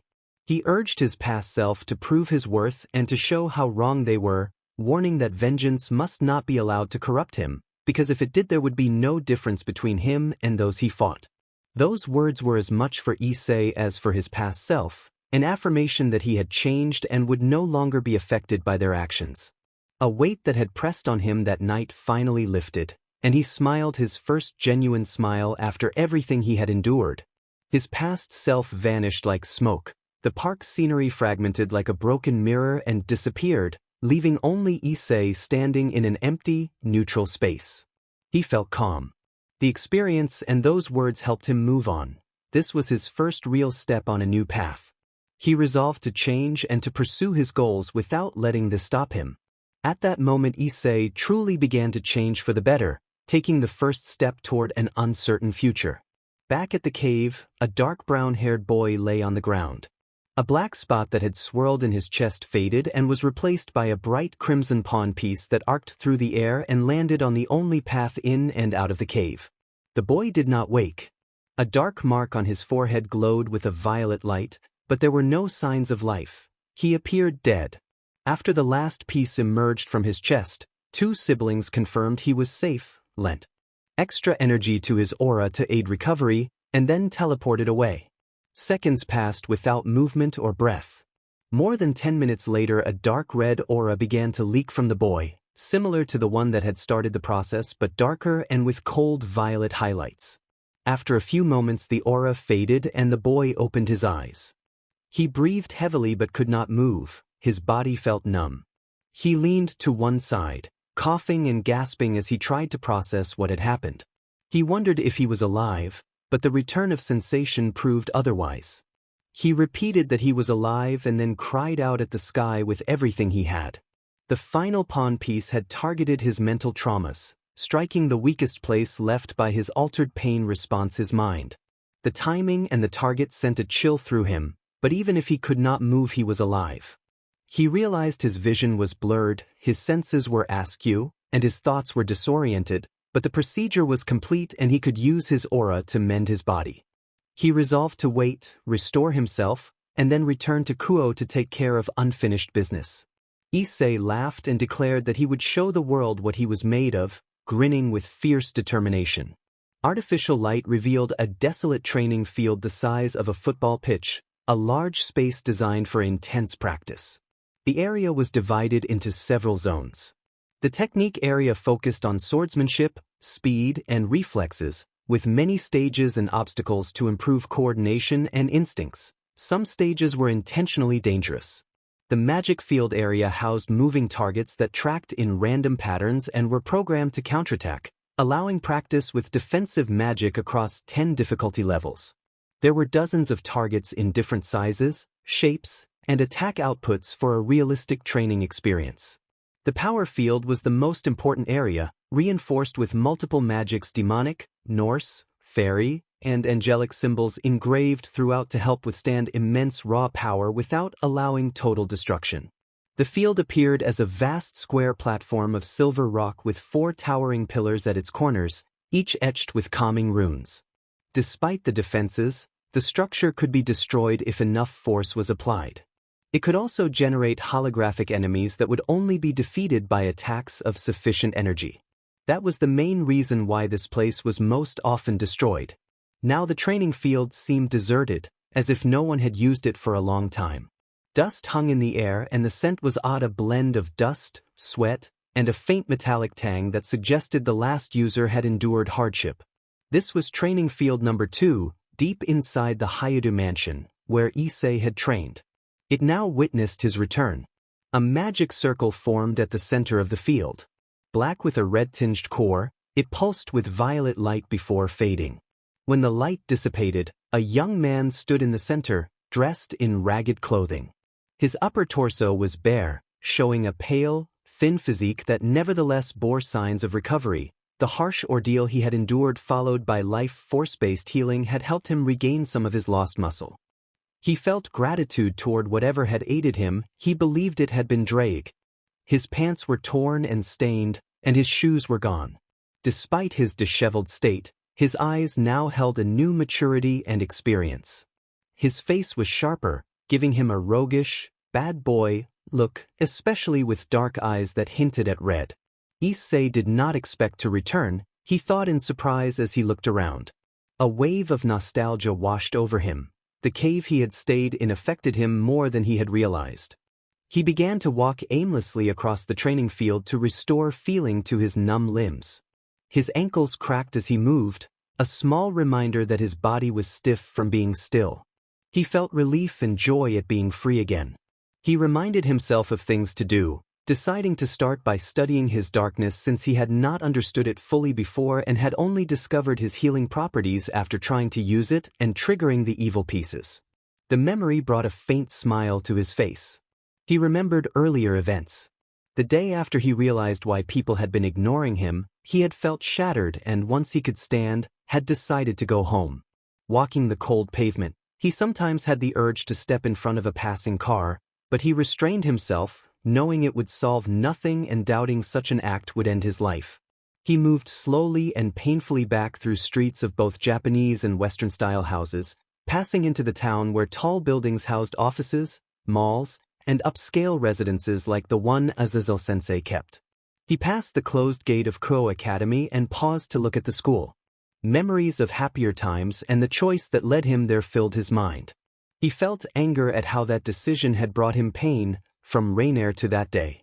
Grasping the iron bar of the gate, he strained until it creaked and bent, but then he forced himself to let go and walk away, giving the gate a final look before continuing. About 10 minutes later he reached his home, a vast mansion rising 6 floors with 3 basement levels, painted white with golden accents and a roof garden visible from afar. He passed through the open metal gate and approached the main door, stepping between tall flowering bushes. He released a tired, hopeless sigh, took the key from his pocket, and opened the heavy wooden door painted with gold trim. He announced his arrival but received no answer, which deepened his gloom. He chose the stairs over the elevator, planning to shower and rest, when a yawn came from within his head. Drake yawned and greeted his partner, then spoke to him about something important connected to the miasma and the darkness that had covered his skin the other day. Drake asked for privacy and instructed him to go to the training field, his tone filled with pride and happiness. Issei was surprised by that tone. Issei could have sworn a grin was on his face. He murmured his agreement to Drake and, in an emotionless tone, said that he had nothing to do. Returning from the stairs, he decided to take the elevator.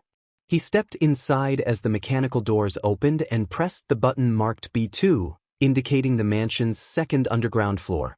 After a quick ride, the doors opened and he walked out with his head lowered. Before him stretched a large training field the size of a stadium, lit by artificial lamps from the ceiling and otherwise plain in appearance. This was Training Field 2, his personal favorite. Training Field 1 was designed for sparring between opponents and focused on actual combat, while Training Field 2 was intended for solo training. Because of recent events, it had slowly become his preferred place. He had not been here in a while, but it remained the same as ever. Drake addressed his partner in a serious tone, insisting that Issei pay attention. Drake explained that he needed to tell him why dragons were special. He said dragons were born with exceptionally tough bodies, naturally resistant to many things, with large reserves of energy and stamina. Even a low-class dragon could defeat a high-class devil if it put in the effort. Most important of all, Drake emphasized, was a dragon's aura. Issei was surprised. He had never heard that dragons had such an aura. Sensing his partner's confusion, Drake told him to let him finish the explanation and that he would then explain why this mattered to Issei. Drake continued that dragons were born with a nucleus, an organ that also functioned like a generator. The nucleus housed a dragon's aura, and every dragon had one. Sometimes a dragon's nucleus could change and evolve, breaking its limits and granting powerful abilities, sometimes multiple traits, sometimes a single one. When a dragon reached that point, it would evolve and experience a rapid increase in growth, even among dragons. For a dragon's aura to change, it needed either a dramatic internal change in psyche or an extremely long time. The first case had occurred with Yulong and Tiamat, while the latter applied to Draig, Albion, Tannin, and other famous dragons. Once that change occurred, the dragon's strength in all aspects would increase, and the rate of growth would vary depending on the dragon's trait. Issei listened, stunned by the information. He felt a small surge of pride and smirked inwardly at the explanation that this was why dragons were so strong. Then he asked Draig why he was telling him this now, glancing at the green glow on the reverse of his palm. Draig revealed that evolution had occurred to Issei only a day ago. Issei felt petrified as the realization sank in. Draig laughed loudly and triumphantly, congratulating his partner on the transformation and declaring that Issei was now a true dragon in every sense of the word, with the potential to become the strongest Sekyuudai in history. Draig asserted that the strength Issei had shown when he released his aura was not inferior to Albion's or Draig's own. Issei could hardly believe it. He thought that if what Draig said was true, he previously the weakest Sekyuudai in history might, through his own strength and proper training, reach heights comparable to a heavenly dragon. The thought lifted his spirits. For the first time in months he felt elated and a little smug about his rival Valley. Issei then asked Draig what they should do next. Draig advised that they needed to discover what trait or traits Issei's aura possessed. He told Issei to sit in a meditative pose and focus, remembering exactly what had triggered his aura. Once Issei activated it, repeated activations would become easier. Issei followed the instruction and soon turned pale, sweat forming on his face as he began to tremble. The same miasma that had appeared that night returned, filling the entire training field. It compressed around him and formed a new layer across part of his body, a dark covering with a reddish tinge and occasional violet flashes. The pattern resembled an ink stain spreading across his skin, rooted and branching at the edges like tree roots, sometimes spiraling and sometimes extending across different parts of his body. The new covering appeared only on a few areas, his left shoulder and right thigh, and its spreading traces drew attentive concern from Draig. According to Draig, whatever had activated Issei's aura was far from a pleasant process. His guess had been the memories from that night, and by the looks of it he had hit the nail on the head. Issei trembled, feeling awful. He subconsciously understood what had activated his aura, and it was not a good thing. What had triggered it was different from Draig's guesses. It had been bad emotions. For his aura to manifest, he had to experience those emotions but not let them take control, because if they did he dared not imagine the consequences. Seconds passed painfully. Draig, afraid to interrupt his friend, did not dare to breathe, much less speak. A few heartbeats later, a mark appeared on Issei's face. The mark began at the left side of his forehead. It formed a spiral that circled twice, ending upward and toward the left, almost reaching the hairline. On the right side of the spiral, 3 spikes connected edge to edge and pointed diagonally upward. On the lower part of the spiral, a long, thin spike reached down to sit just above his eyebrow. When the mark fully formed, Issei opened his eyes.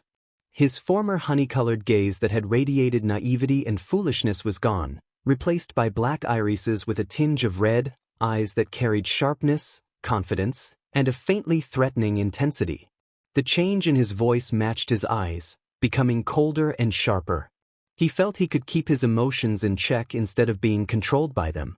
A smile formed on his face, and he gave a childlike shout of delight, pleased by how different he felt and how his voice had changed but still kept a hint of warmth.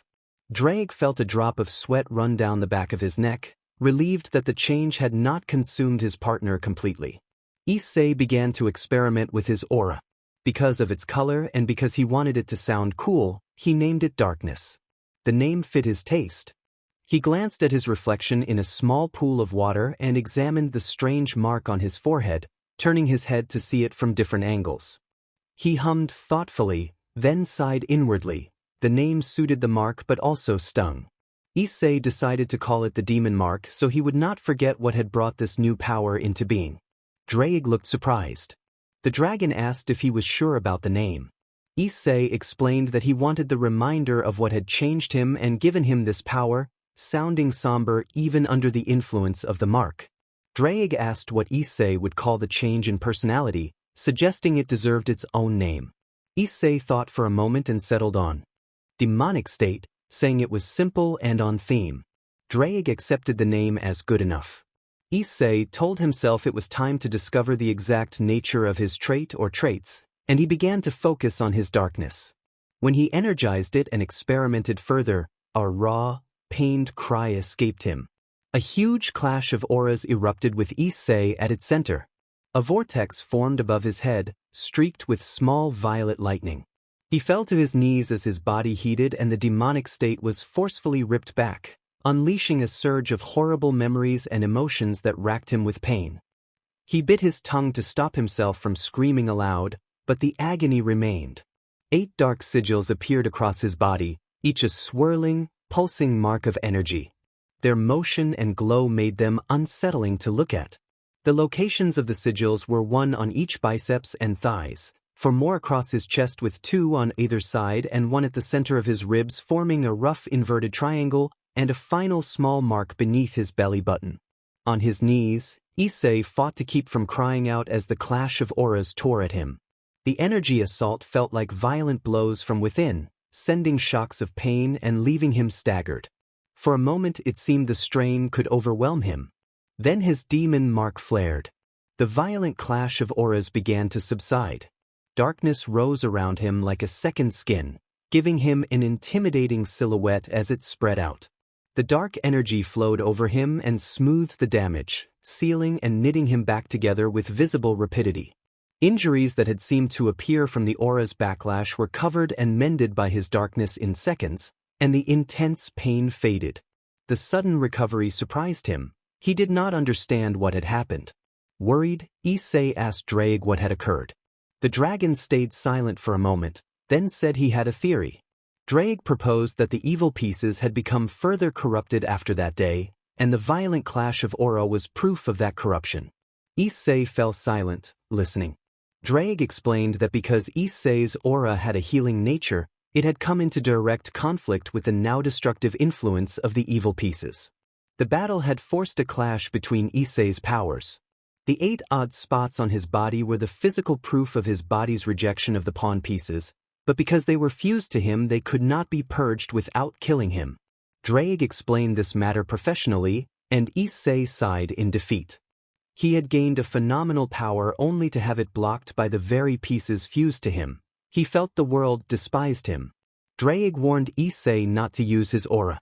The dragon explained that if even attempting to use darkness led to such a violent clash, pushing it further could seriously damage his body. Drake also noted that when Issei's soul had been corrupted the seal on his abilities had been weakened, allowing him greater access, and advised caution use his abilities sparingly and train his aura only a little at a time. Issei felt a measure of relief, but he still knew the harsh truth. He ruminated on how cruel the world had been, how it had stolen the last shred of hope from his partner. He had no words to answer. Life seemed to close doors he thought were opening. Every small ember of hope was quickly extinguished. The emotionless expression he had worn before returned, now deeper. He rose from where he had been sitting, put his hands in his pockets, turned away, and left without speaking. For the rest of the day he lay on his bed, depressed and sometimes crying. At night, when he hoped for rest, nightmares kept him from sleep. Over time the nightmares worsened into night terrors and he stopped sleeping at all, sitting by his bed through the long hours until dawn, lost in thought. Finishing his memory, Issei walked to a specific area of the training field, the technique area.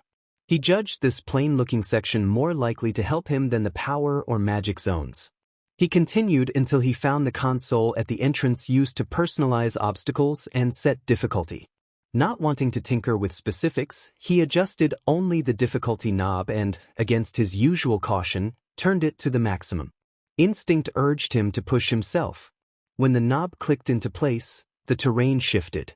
A huge black cage several dozen meters tall formed before him, its only feature a single metallic door. He stepped forward with his head held high and entered. The interior was empty, but he remained alert.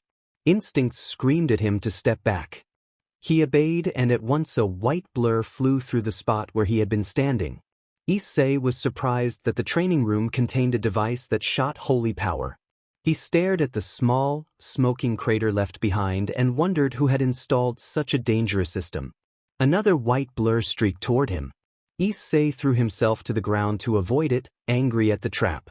2 more shots arrived from opposite directions. He leapt upward to dodge them, only to be met moments later by a shower of white blurs he could not avoid. He crashed down hard, the impact throwing him off balance. He was winded and tasted metal in his mouth, a sharp reminder of how powerful the attack had been. He considered how, if he were still a devil, the strike might have caused far worse damage even with armor, and he was grateful for his dragonborn resistance. 6 more holy shots came at him from different directions, narrowing his options. He activated his aura and entered his demonic state. The mark on the left side of his forehead flared, and he felt the shots slow enough for him to find a way through. Moving with incredible speed, he left only afterimages where he had stood. Surprised and exhilarated by the surge in perception and velocity, he felt a fierce grin on his face and pushed further. He continued for around 30 minutes. The attacks multiplied and their shapes elongated into spear-like forms to increase velocity. He kept dodging, but exhaustion crept in. At last he misstepped due to fatigue and the barrage closed in on him. The shot struck, throwing him back and slamming him to the floor. He lay there, battered and exhausted, the training ending with him forced to rest and recover. No twisting or turning could make dodging possible. He prepared for impact. A huge explosion echoed inside training field number 2, raising a mushroom-shaped cloud of dust. After the dust settled, a figure lay in a crater with his arms crossed in an X, scratches marked his arms and legs, and a few first-degree burns were visible through the dust, but for an impact of that magnitude his body showed only minor injuries. Issei broke his guard, scratched the back of his head, and thought that it hurt less than he had expected. He had assumed an attack of that level would have sent him flying and left him severely wounded in his base form, but he remained firmly planted on the ground with only small abrasions. He sighed and admitted to himself that the result felt anticlimactic. His darkness then stirred, wrapping around his arms and legs. Before he could react, the darkness smoothed over the scratches and burns, returning him to the condition he had been in when he first entered the cage. The pain faded, replaced by a wave of fatigue. He realized another property of his aura. His darkness could heal nearly any wound, but the cost was accumulating fatigue. He decided that was preferable to bleeding. He turned toward the black metallic door he had used earlier and quickly deactivated the cage at the console, not wanting anyone to notice he had pushed the training field to its limits. His next destination was the magic area. He wondered whether his darkness could augment his magic reserves the way it had improved his speed, regeneration, reflexes, and flexibility. He felt like a child with a new toy. He had always wanted to learn magic but had been held back by poor reserves. The magic area was a broad horizontal court that ran along the wall and sides of the training field. Some sections were for ranged practice, others measured magical reserves, some focused on defense, and the offensive range showed how much damage attacks did against targets with varied magical resistance and defense properties. Issei found the console and maxed out the parameters, except for the magic reserves, which operated on a different system as Azazel had explained. Standing in the defensive range activation spot, he increased his aura and turned the range on. He had learned that each range required a focused burst of aura from a specific location to toggle it. Magic circles manifested over his head in multiple styles. He detected Norse, demonic, and angelic runes. The rest were beyond his understanding. The field fired its barrage. Various magical elements blurred his vision, but because he remained in his demonic state, he did not feel immediately threatened. He tried to shape his darkness into a full shield, but it proved more difficult than anticipated. He managed to cover roughly 60% of his body with darkness before a powerful blast detonated. The force made the entire training field quake and sent a thick column of dust skyward. From the smoke, a figure leapt and landed in a small crater, Issei, still barely injured. The areas protected by darkness were unscathed, the exposed parts bore moderate wounds and minor burns. His darkness passed over those areas and they faded, leaving him visibly fatigued but otherwise okay. He chastised himself for underestimating the training field again and wondered angrily why the max level had been so strong. He reflected that without his darkness he would have faced a very different outcome. He reduced his darkness to cover only a shoulder and a thigh, as before. Analyzing the attack, he concluded that in the past something like that would have left him gravely wounded even with armor, and only a top-tier defense could have prevented serious harm. He judged the strike to be at least high-class, possibly ultimate class, likely expending around 90% of the attacker's reserves. He noticed 2 additional changes in his aura. Pausing and putting a hand to his chin, he went to the deactivation spot and turned off the defense range. Opening his eyes wide, he realized his darkness appeared to enhance his intelligence and deductive reasoning, and possibly even his memory.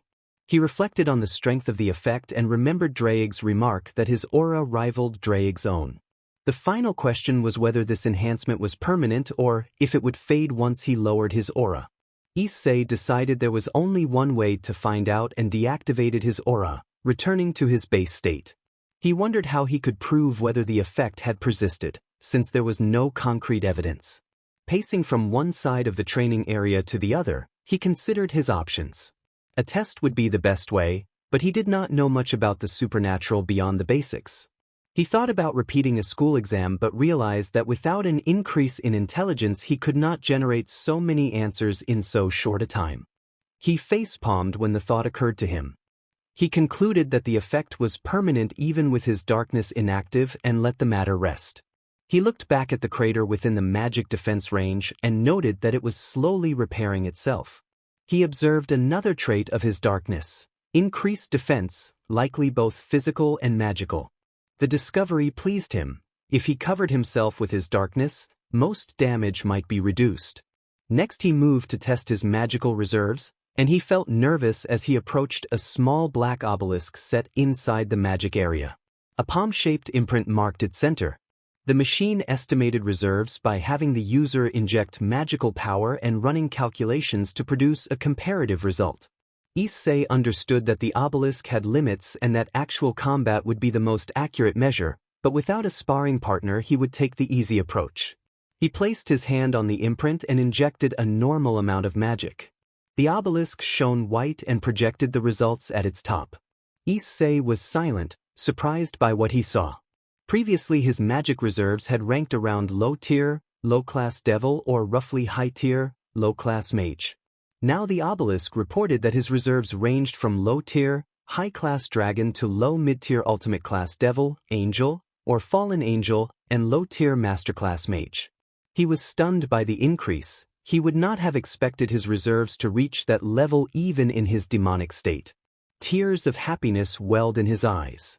The obelisk indicated his reserves were hovering between low and mid-tier of an ultimate class. He thought about telling Draig and hoped his partner would wake soon. While running the tests he discovered he could not activate the boosted gear. It would depend on Draig's awakening. He was not worried, remembering that Draig had said it would not take long. Issei repeated the test in his base form. The obelisk now indicated high-tier, low-class dragon, low-tier, high-class devil angel fallen angel, and mid-high-tier, high-class mage. He muttered an expletive under his breath, still not believing the results. He headed to the power area and examined the big square platform with 4 pillars at its edges. The power area was divided into 2 ranges. The first, all out, had the mansion's best defensive formation, magic, and technology. It could absorb the most destructive attacks without damage. The second, matchmaking, offered opponents from ordinary humans to unknown entities.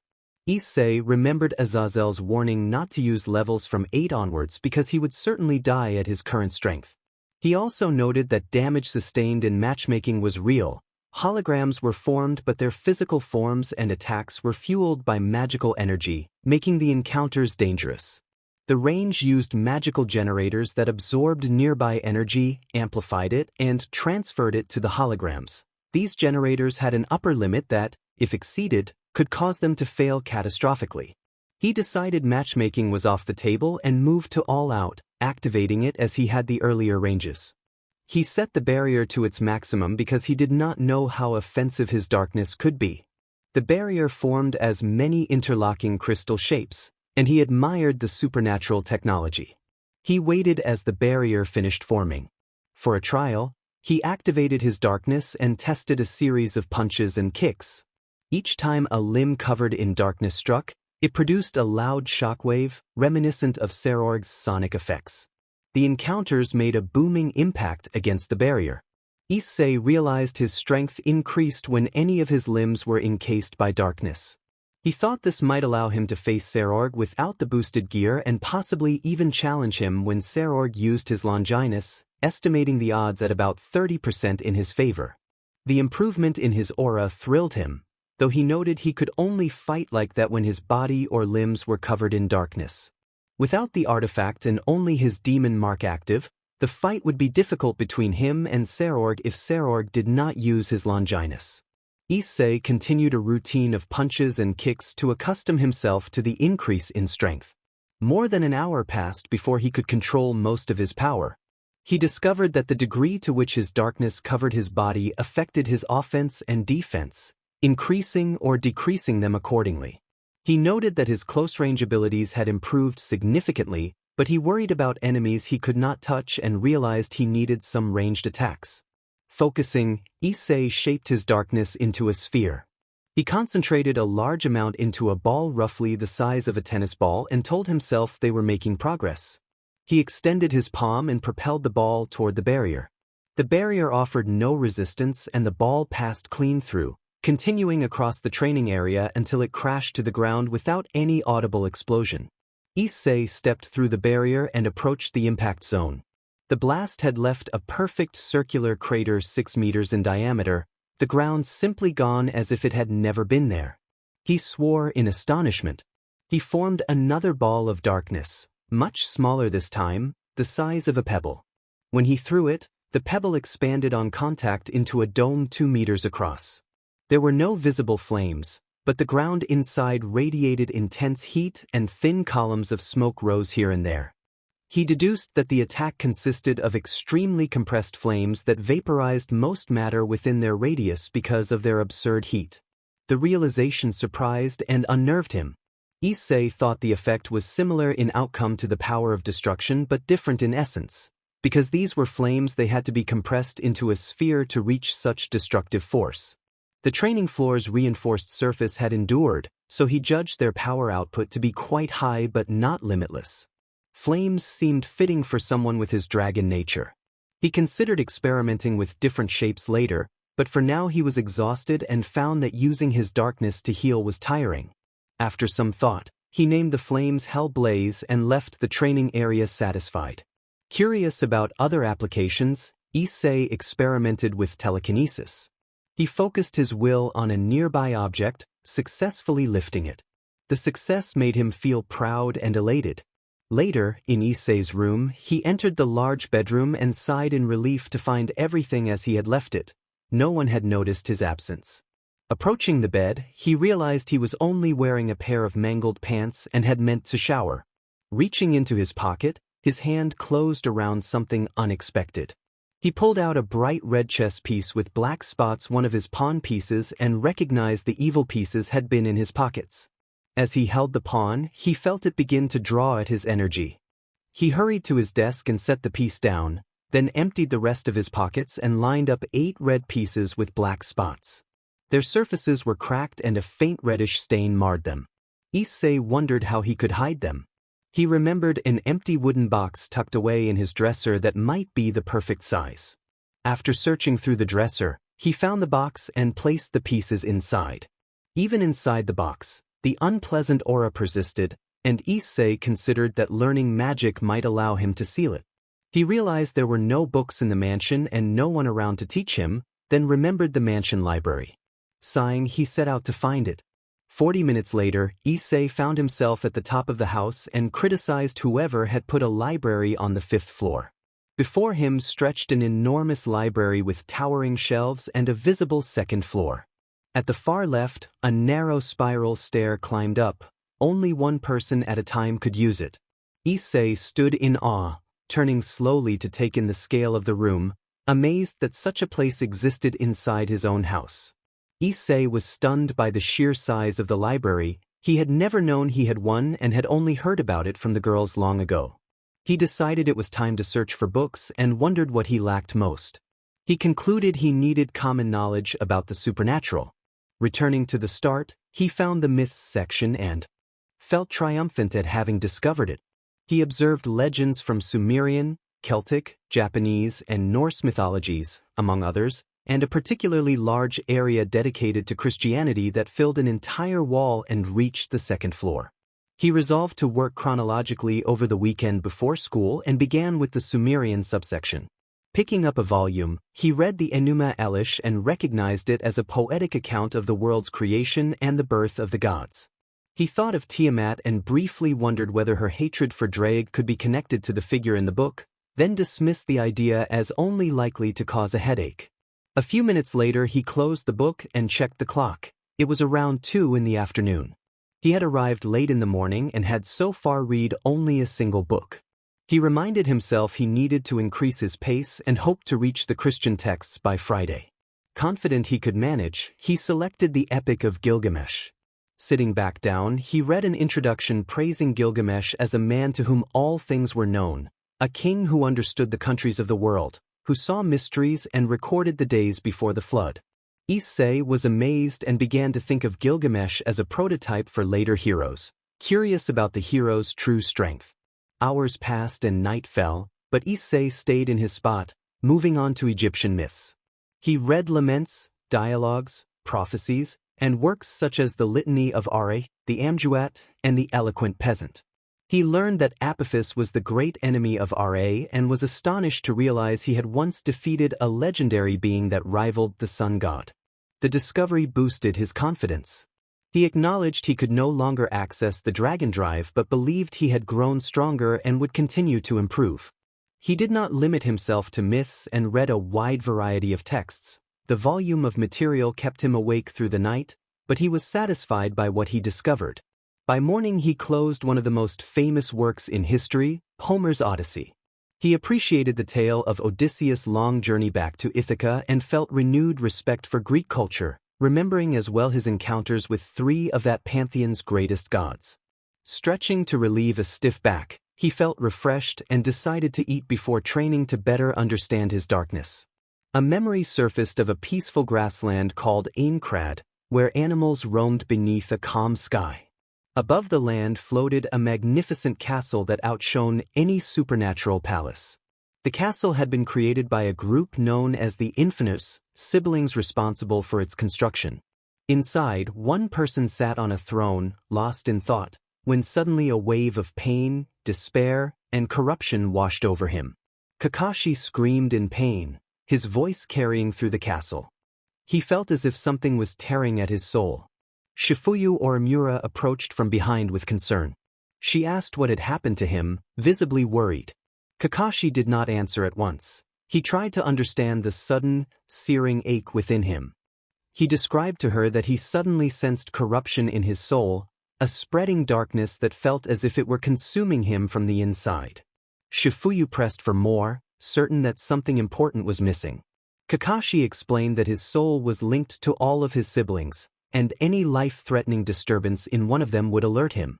He said he had recently checked on Rin, Itachi, and Tatsuya and found them well, but Issei had not responded when he called, which made him very concerned. Kakashi realized in horror that the corruption he felt was coming from Issei. He worried aloud for his brother's safety, his face paling. As the eldest, Kakashi loved his siblings deeply and felt responsible for them. Shifuyu spoke softly that she hoped Issei would be okay. Kakashi suggested they try to contact him again. After many failed attempts, Kakashi decided to call Drake, the dragon spirit that resided within Issei, without waiting any longer. Drake replied with a teasing but surprised tone, asking why the leader of their group would contact him. Kakashi answered with restrained frustration, explaining that he could not reach Issei and was worried. Drake shifted to a serious tone and reported that Issei was in very bad condition. He could not use magic, and malicious fragments had infiltrated him, corrupting his spirit and draining his life force. The castle trembled as a great release of power surged from Kakashi. Shifuyu instinctively stepped back, unsettled by the intensity. She knew that Kakashi and Issei were usually calm and that Kakashi only released power when a situation was truly dire. After a few minutes he regained his composure and asked Drake for details. Drake explained that he could not reveal everything, but he described Issei as hollowed out, like a husk, and showed Kakashi a picture of his current state. Drake also said they planned to remove the malicious fragments from Issei and asked for forgiveness for the attempt. Seeing the condition of his brother, Kakashi felt a sharp pain in his chest. Kakashi refused Drake's apology and told him it was not his fault. He asked Drake to send coordinates for the ritual site, promising to be there to ensure that both Drake and Issei survived. Drake expressed gratitude and said that Issei had awakened and insisted he did not want to drag Kakashi into his problems, a trait Drake said was typical of Issei. Kakashi reassured Drake that he was not angry and that he understood Issei's behavior. He asked Drake not to tell Issei that he knew. Kakashi confirmed that he would be present during the ritual to support them. Drake promised to bolster Issei's confidence as needed and then ended the connection. Kakashi felt a surge of power behind him and turned to see Shifuyu gathered herself, a dense violet aura gathering around her and rippling outward like an anime burst of energy.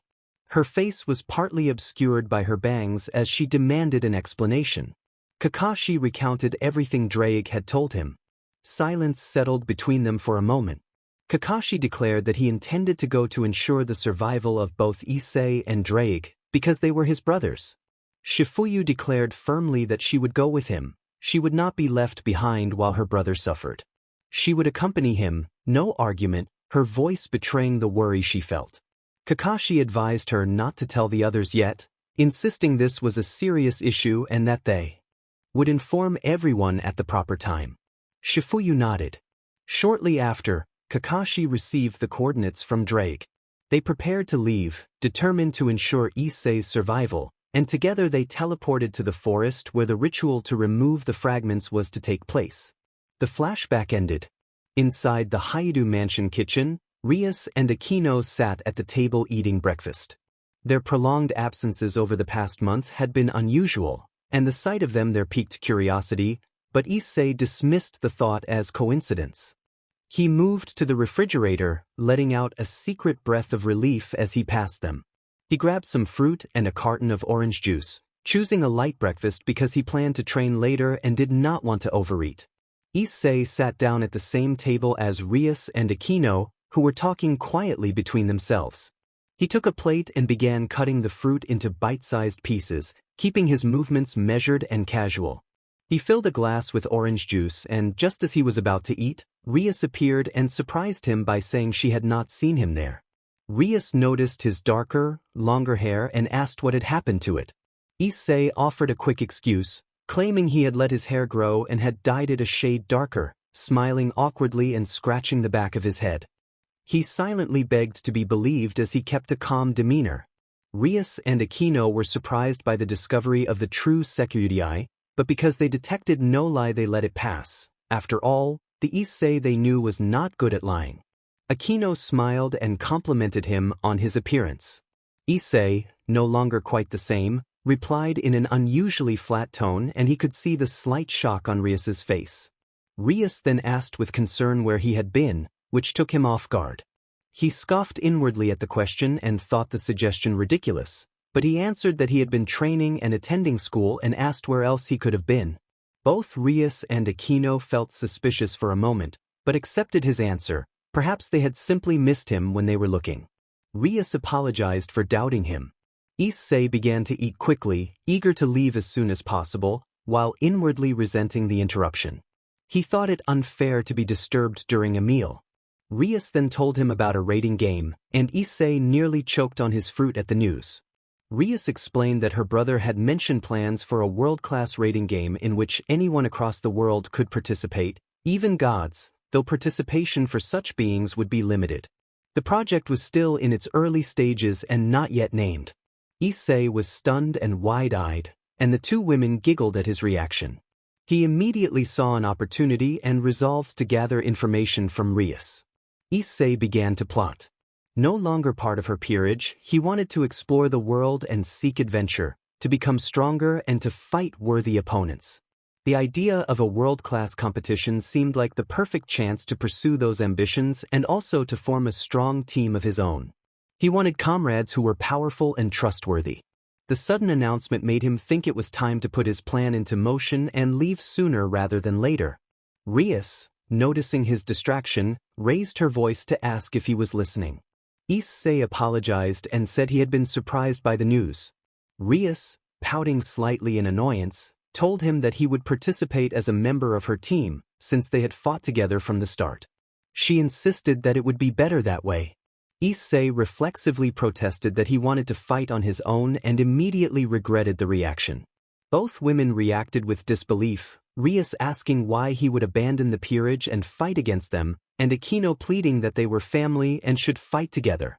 Internally, Issei marveled at how convincing their emotions were. He tried to appear sincere and soon agreed that he must have been mistaken. He apologized and affirmed that he would fight with them, which made both women smile warmly. Trying to change the subject, he then redirected the conversation. Issei asked how college had been while making time and nearly finishing his fruit. The smiles on both Aquino and Rias fell away, replaced by sour looks. Rias, speaking in a low voice, explained that their senior had not been around recently and they were worried about their duties as the future president and vice president of the faculty. Issei finished his food quickly, stood up, and washed the plates in a hurry. He thought there were problems in paradise, but he walked past them and told them not to worry, putting on a false smile. He said he needed to train, since facing a god-class opponent meant he had to become stronger, and then he left. He said goodbye. Unknown to them, those would be the last words they heard from him for a long time. Scene change, training field 2. Issei waited until both of them had left the house before going to the training field. Time was against him. He did not know when the confirmation of the world-class rating game would be made, and he did not want to take chances. Before it started, he needed absolute control of his darkness and to learn more about it. Standing in the power field, he activated all out and focused on changing the form of his hell blaze, experimenting for a long time. He discovered that imagination mattered when reshaping his darkness, so he pushed himself. After a while he succeeded in producing a hell blaze in the form of a real flame and felt a surge of satisfaction. He dismissed the flames and moved to the magic field. He grinned at his success and headed to the console to set the offensive range to maximum. He wanted to test how powerful his hell blaze was against realistic targets. Many holograms of different species appeared: devils, angels, fallen, supernatural creatures, and Norse warriors from Valhalla. Each faction prepared defensive measures. Rotating defensive magic circles with strange symbols formed around the angels and devils.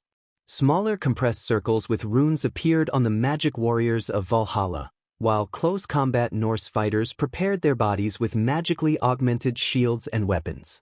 Spirit armor covered the supernatural creatures, and others used esoteric spells. Issei recognized many of the specialties thanks to the anime and manga he had seen and read, and the system papers made identification easy. All the warriors were at least high class, with a few outstanding ones among them and some even ultimate class. Issei felt the training field was excessively harsh when parameters were maxed. He had expected nothing less from this challenge.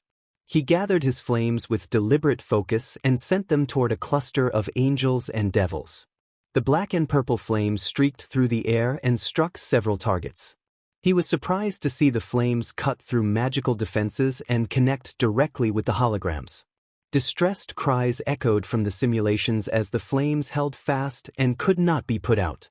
Others at their sides attempted to help, but the fire would not be extinguished. Shocked by the result, Issei watched the holograms be overwhelmed and then dissolve into drifting points of light. He thought that even he would not want to be hit by something like that. He ordered the flames to stop. They shrank and vanished. The scene left a bad impression. Several holograms had been severely damaged and then faded away in shimmering light. After composing himself for another round, he targeted a group of ultimate-class opponents. Their shields held and only minor damage was inflicted on a few of them.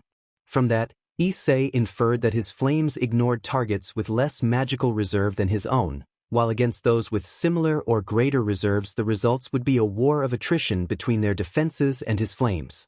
He needed a way to overcome strong defenses, or to increase the raw power of his attacks. Given his darkness's regeneration and natural resistance, he decided to boost offensive power. He wanted something akin to his sphere of darkness that could annihilate and vaporize quickly. Issei considered what would fit the requirements: something fast, aerodynamic, small, and able to fly. A sphere was too slow and obvious, a spear felt cliched, a dragon was too complex. He thought about animals, then realized a bird would fit the bill. Energized by the idea, he formed a sphere about the size of a basketball from his darkness. The sphere began to deform and change shape, but it did not immediately take the form he wanted. Frustrated, sweating from the effort, he paused and thought that perhaps it needed to be made even simpler. Issei pushed himself, focusing on nothing but wings, a tiny head, and a tail. The dark sphere began to deform, and two simple-looking wings sprouted from its sides. He gathered the last of his energy to finish the creation. Another sphere appeared on top, attaching itself to the larger mass, and a small triangular beak took shape. Energized by his success, a tail in the form of an inverted triangle emerged, completing the bird. Issei shouted that it was done, surprised at how much effort it had taken. He fell to his knees, breathing heavily, sweat still pouring down his face. The bird floated motionless, its interior glowing with an orange-red light. He had compressed his flames to the size and shape of a soccer ball, coated that core in his usual darkness, and reformed the darkness to take on the silhouette of a bird. Even from 2 meters away, he could feel the terrible power and heat it radiated. Standing, he stepped closer, placed his hand on the bird's head, and invoked the technique Purgatory Flame Bird. The construct shot off at incredible speed toward a small group of ultimate-class opponents. The group initially tried to dodge as the projectile flew in a straight line, and Issei allowed himself a mocking smile, thinking they had only managed to avoid the first pass. Then, with sudden flexibility and blinding acceleration, the bird snapped its head left and burst forward faster than before, cutting through the air like a missile. Caught off guard, the opponents were struck. A fierce explosion erupting into a blinding flash and a thunderous boom. The blast released searing heat unlike anything Issei had felt from a distance. When the light faded, nothing of the group remained. Issei stood there without words, stunned by the outcome. His attack had eliminated 5 high-level ultimate-class adversaries who had been above average in strength.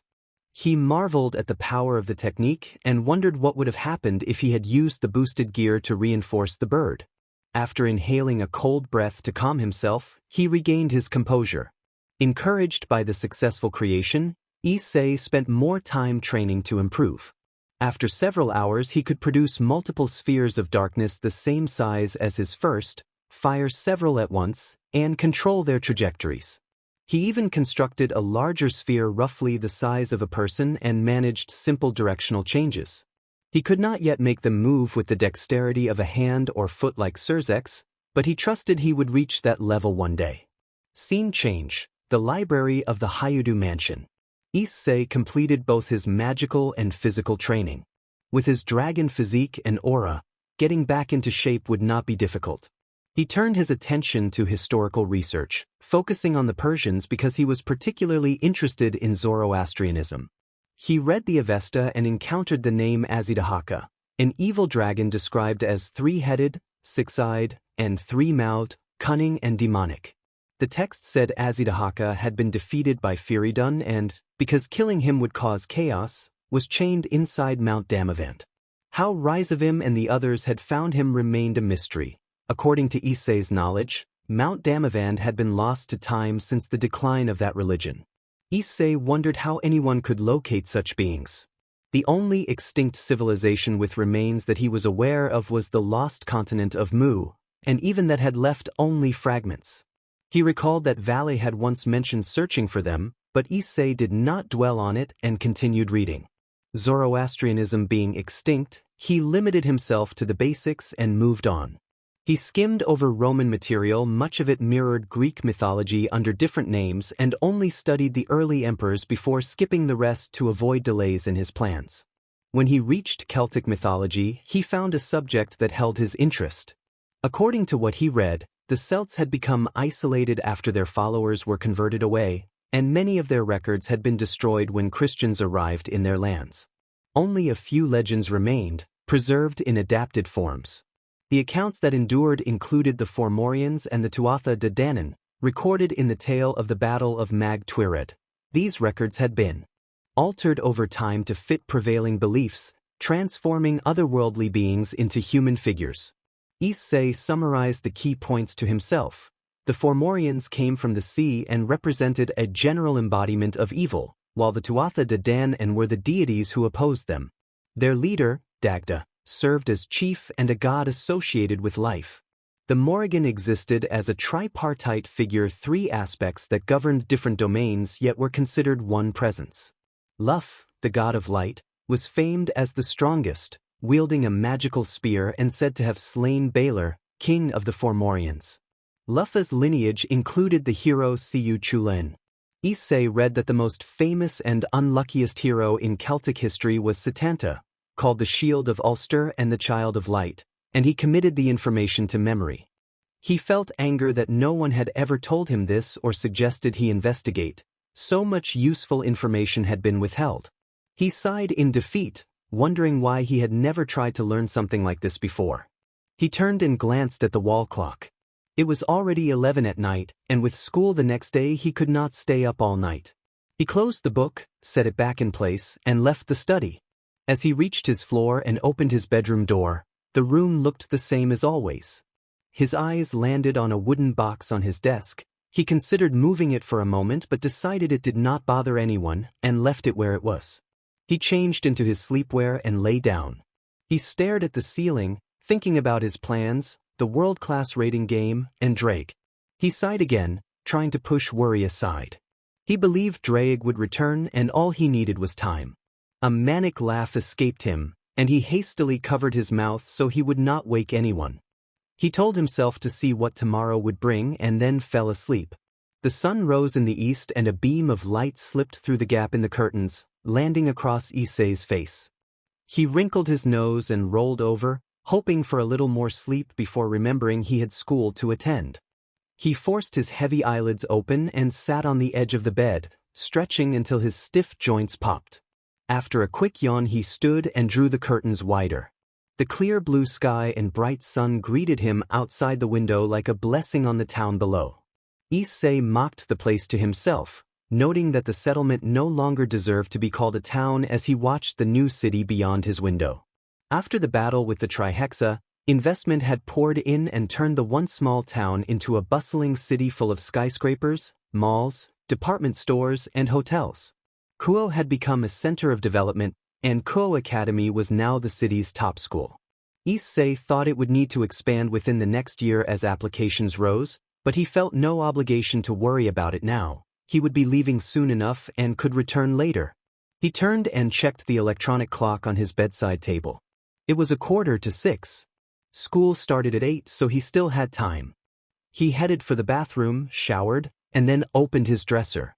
The drawer contained only casual pants and plain shirts, 3 different colored t-shirts, a black and white dress shirt, 2 pairs of jeans, and black and white sneakers. He rummaged through the other drawers and found only underwear and socks. Issei sighed at his limited wardrobe and scolded his past self for neglecting his appearance. He searched for a mirror and when he found one, saw his hair had grown terribly long and messy, reaching his upper back with twin tails tied at the neck. He told himself he needed a good haircut. Noting how many errands waited for him that afternoon, he postponed any training for the day. He dressed in the school uniform he disliked and checked the clock again, 7:25. 20 minutes walk to school left him some time. He considered taking a book along to use his commute productively. Issei climbed to the fifth-floor library and opened the door. He hovered in the aisles, running his fingers along book spines until a title caught his eye. He selected a volume on Japanese mythology. The chapter title about the 3 most dangerous supernatural beings in Japan piqued his interest. He read that these 3 monsters were said to have posed the greatest threats to Japan's existence. Shuten Doji had been a powerful demon, an embodiment of wickedness and mischief. Emperor Sutoku, disgraced by those close to him, had taken his own life and become a vengeful mountain spirit. Tamamonome, the emperor's favored CNCBN, had been revealed to be a 9-tailed fox. Issei's thoughts leapt to the idea of a 9-tailed fox. He remembered that someone he knew, Yasaka, had that nature. He moved to the Japanese subsection of the library and found a book focused on fox spirits. Flipping through the pages, he reached the section on fox spirit lore. The book explained that there were many types of fox spirits. They were portrayed as intelligent, shape-shifting beings capable of charming and outwitting people, possessing both cunning and strength. Some were revered as attendants of the god Inari, while others were despised because of the deeds of Tamamonome. In more recent times, one powerful line of fox spirits had been blessed by the sun goddess Amaterasu and elevated in status. Because of that blessing, some of those fox spirits had come to be regarded as divine 9-tailed fox gods. While the others were referred to as normal fox spirits, Issei was taken aback. He had never thought that the supernatural beings held so many mysteries. Before he could close the book, something else caught his eye and he read another passage. The book explained that there was an exception to the rule.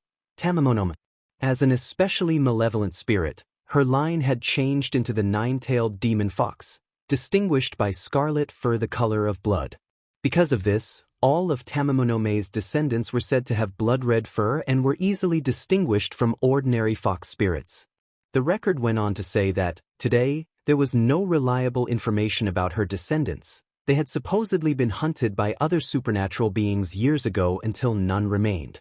Issei closed the book and put it back in its place, surprised and angry at how those creatures had been treated. He believed they did not deserve such treatment, certainly not that harshly. He thought that being descendants of a notorious spirit did not make the children sinners.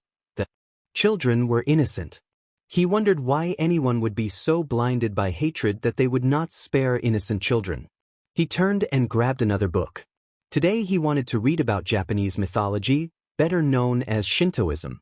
After taking the book, he glanced at the clock on the wall and his eyes widened. Like a soul escaping from torment, Issei ran out the door and down the stairs.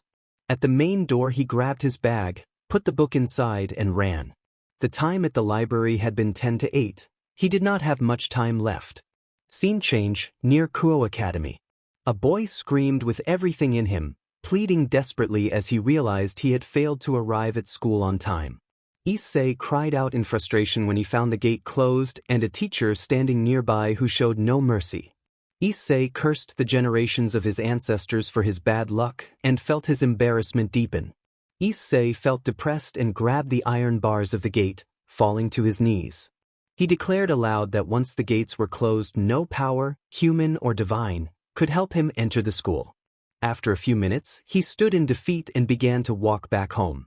He shouted at the heavens about how unlucky he was and then, in a quieter voice, considered his options. Since nobody was home and he had nothing better to do, a sudden idea came to him. He thought of going to the mall to finish the errands he had planned for the afternoon, but wondered if it would still be open. He decided to go home and change so he would not be recognized as a student. He thought that would only cause trouble. He walked back calmly and, because he had nothing better to do, took out his book titled Volume of the Age of Gods and continued reading. He read that in the beginning the light was at the top of the universe and, below it, particles formed first the clouds and then heaven, to be called the high plane of heaven. The remaining particles formed a huge, dense mass to be called Earth. Lost in thought, he approached his home, grabbed his key and opened the door. The door creaked as he entered. He set his bag down and went upstairs. For the second time that day he opened the door to his room, took off his uniform, and put on a short-sleeved red t-shirt and a pair of black jeans.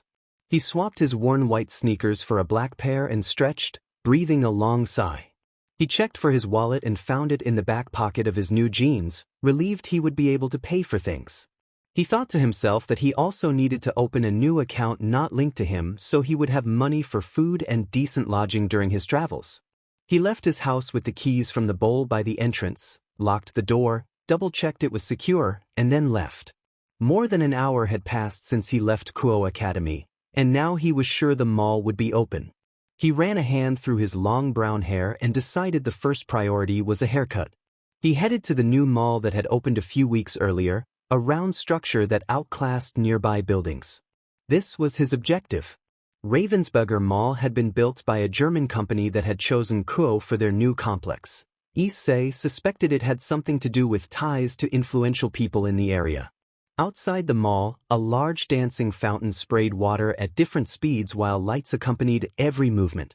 He stood for a while watching the spectacle of water and light before heading inside. Not many customers were inside the mall, it was barely 10 in the morning. He scanned the sparse crowd and endured the stares of strangers. He could not blame them, he still looked sickly and his long, messy hair did not help his image, but what most people noticed first were his eyes. They were sharp and cold, carrying an uncommon depth that either unsettled or fascinated those who glanced his way. He bristled inwardly at the attention while keeping a composed, indifferent expression. He reached his destination, a large hairdressing salon that took up an entire wall of the mall. A white revolving door served as the only entrance and exit, flanked by tall display windows that made the place look refined.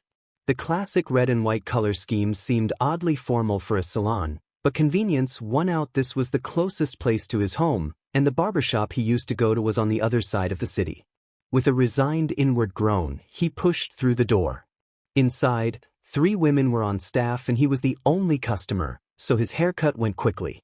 Conversation with the stylist left him with a strange feeling.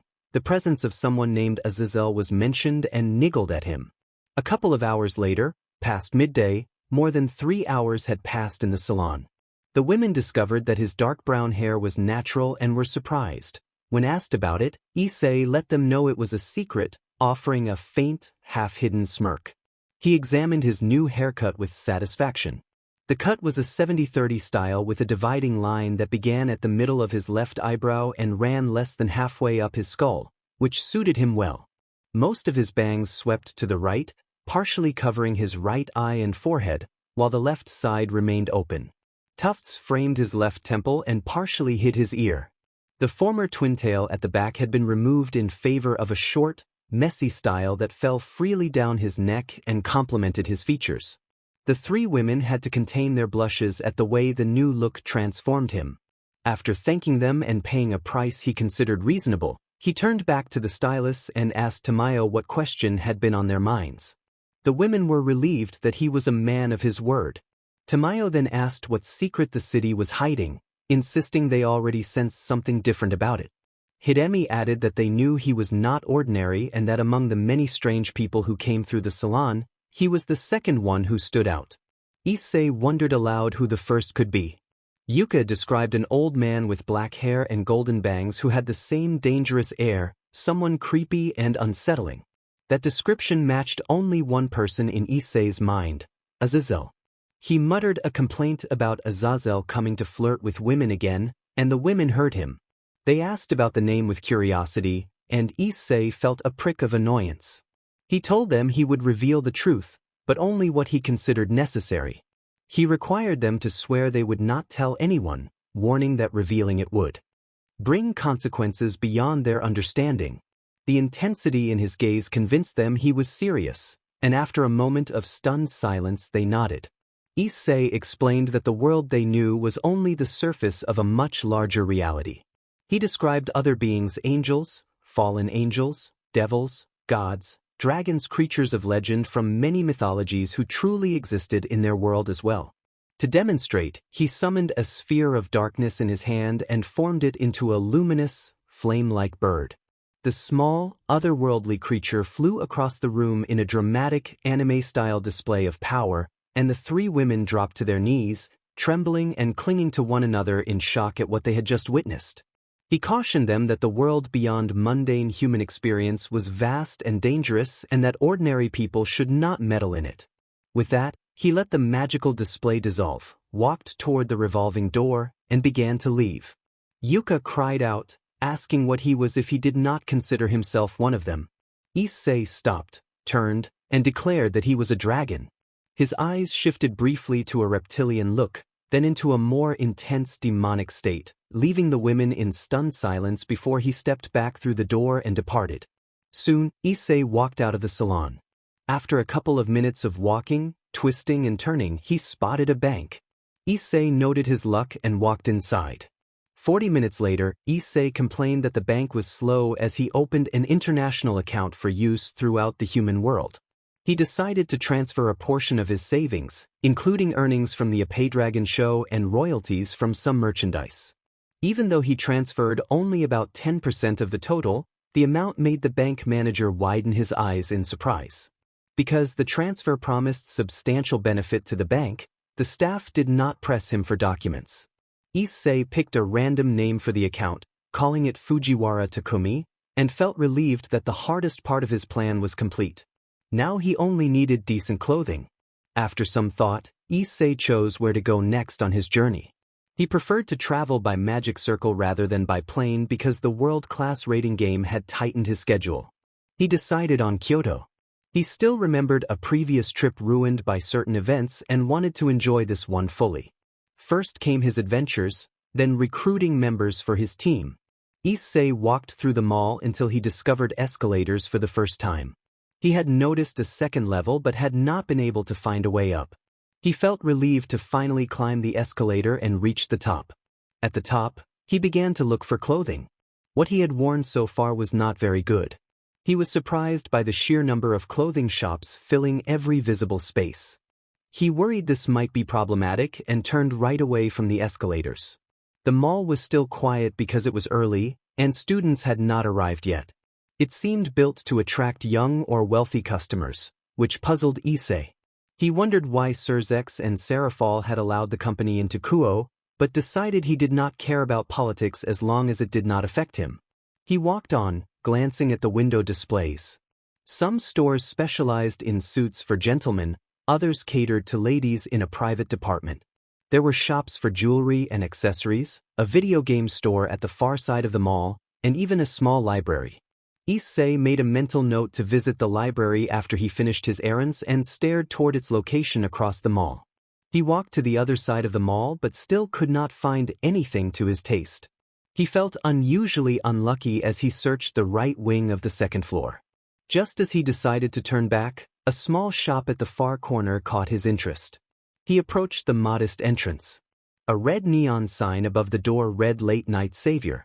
The wooden door had a central window, and the handwritten quality of the sign set the shop apart from the polished displays nearby. Issei found it curious that the shop had no other windows and decided to take a look inside.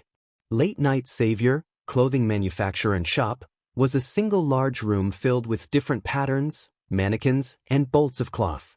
Racks displayed jackets, coats, trench coats, pants, shirts, and shoes, both formal and casual styles for men and women.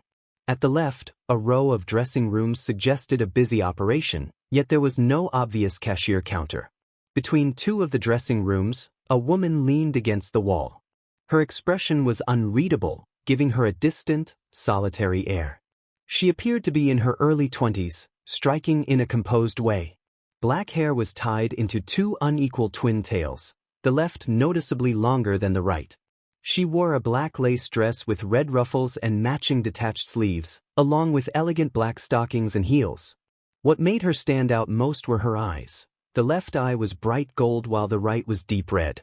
Her presence was striking and calm rather than overtly flirtatious. The woman wondered quietly whether anyone would come in that day. Soon, as if answering her thought, a young man entered the store and looked around. He had a somewhat pale, unwell appearance, as if he had recently been unwell or in recovery. She could see the look in his eyes, and it sent a chill down her spine.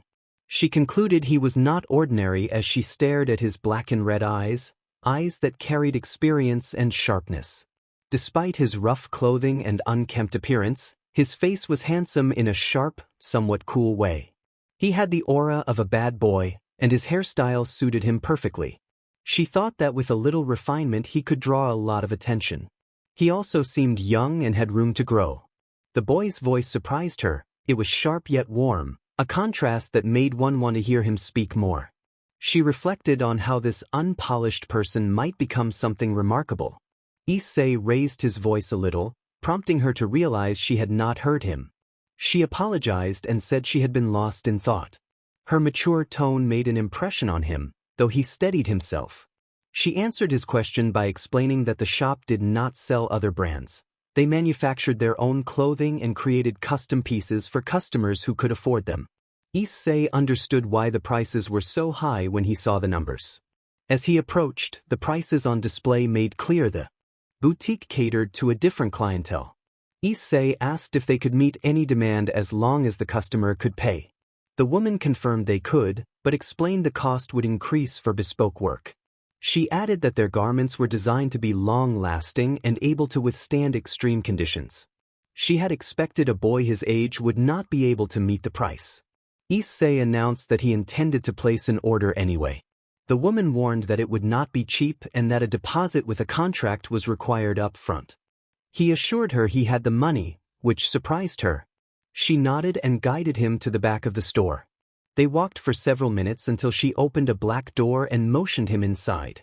A staircase, lit by a few lamps, led down. She asked him to follow for the contract signing and led him along a corridor lined with paintings. At the end she knocked and announced they had a client. Her husband invited them in with a confident, steady voice. The woman opened the door and light spilled into the room, revealing a fashion studio strewn with designs and papers. A desk stood at the back with bookcases full of fashion magazines and books. Behind the desk sat a man in his mid-20s with dark blue hair, wearing a formal dark blue shirt and black pants. A framed photograph of him and the woman suggested they were married. Issei noticed the gold rings on both of their hands. The man regarded the young customer with professional curiosity and introduced himself as the owner, Tokisaki Genji, and introduced his wife as Yu Tokisaki. Genji asked what kind of clothing Issei wanted. Issei adopted a serious expression and specified a trench coat, a short-sleeved V-neck t-shirt, pants in the same color as the shirt, and a pair of dark brown boots reaching below the knee. Genji recorded the details and asked if there were any special demands. Issei nodded and requested the toughest material they had, saying he did not mind increased weight as long as the garments could withstand severe impacts if necessary. The married couple was taken aback by the young man's request. The request was by far the most extravagant demand they had ever received. Issei watched their reactions and asked cautiously if there was a problem.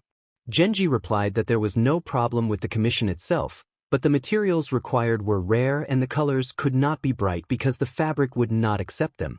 The information shocked Issei. Time was not his ally. He thought it might take weeks, even months, and he did not have the luxury of waiting. He would need a plan B.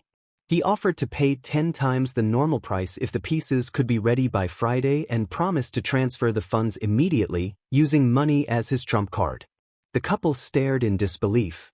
A handmade order of this scale was expensive, and tenfold payment was unheard of. The woman initially assumed he was bluffing, but then she saw seriousness and a trace of desperation in his eyes. Genji thought the same and began quick mental calculations.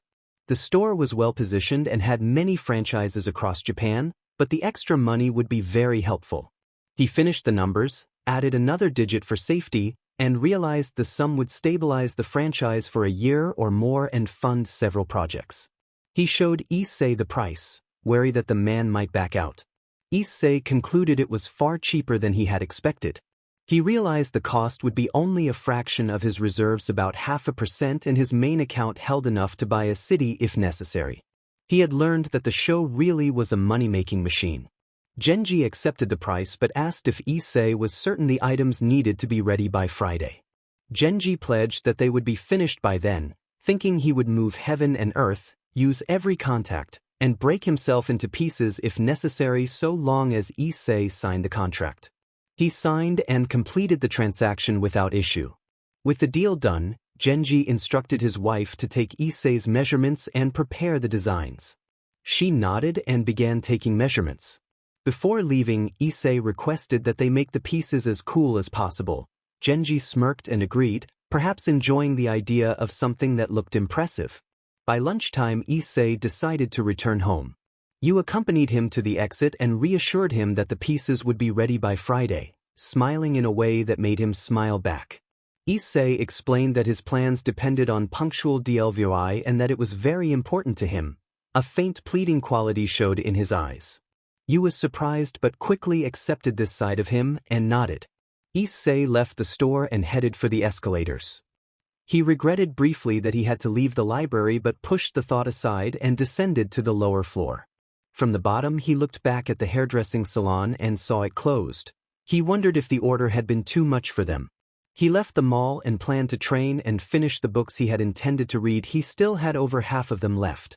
He arrived at the Hayuda mansion, and since it was just past lunchtime, no one else was home. He appreciated that the women living with him preferred to eat at the college. He took the elevator down to the second underground level, to Training Field 2, intending to begin a routine of physical exercises and experiment with shaping his darkness into a physical weapon. After months with little training and only occasional sparring with Kiba, plus the draining effect of the evil pieces on his life force, he felt rusty. Still, the healing after his suicide attempt by Drake and the full awakening of his aura made recovery seem attainable. Perhaps by Friday he would be back in decent shape. He hoped for the best. The training field was empty.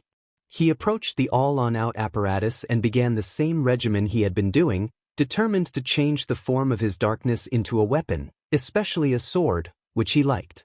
He thought that since Ascalon was sealed inside the boosted gear, he could not practice with it. He closed his eyes and imagined his darkness taking the shape of a sword, and after a little while of effort he succeeded. Ever since forming his purgatory flame bird, it had become easier to shape his power into weapons. After about 20 minutes, the blade he formed looked unnervingly real, as if forged from metal. He wondered if he had concentrated too much. When he flicked the blade with his fingers, it rang with a clear metallic. He was surprised by the blade's toughness. His fingers stung from the impact and he shook his hand to ease the pain. The weapon was a short, curved sword, less than a meter long, its form resembling a snake. Aside from its sharpness and durability, nothing about it seemed extraordinary. As he manipulated the sword, Issei considered whether its hardness might allow it to withstand a full-powered attack from Zenovia's ex-Durandal. He then wondered if he could make more of them. He tried, and soon 7 swords appeared before him, each different in shape, length, and size, hovering more than a meter above the ground. He felt a little disappointed when he realized his limit seemed to be 7 blades. He noticed that because the swords were manifestations of his darkness, he could control them with his mind. They moved when he thought about them. He reminded himself that he was no expert in swordsmanship and had only learned the basics from Kiba.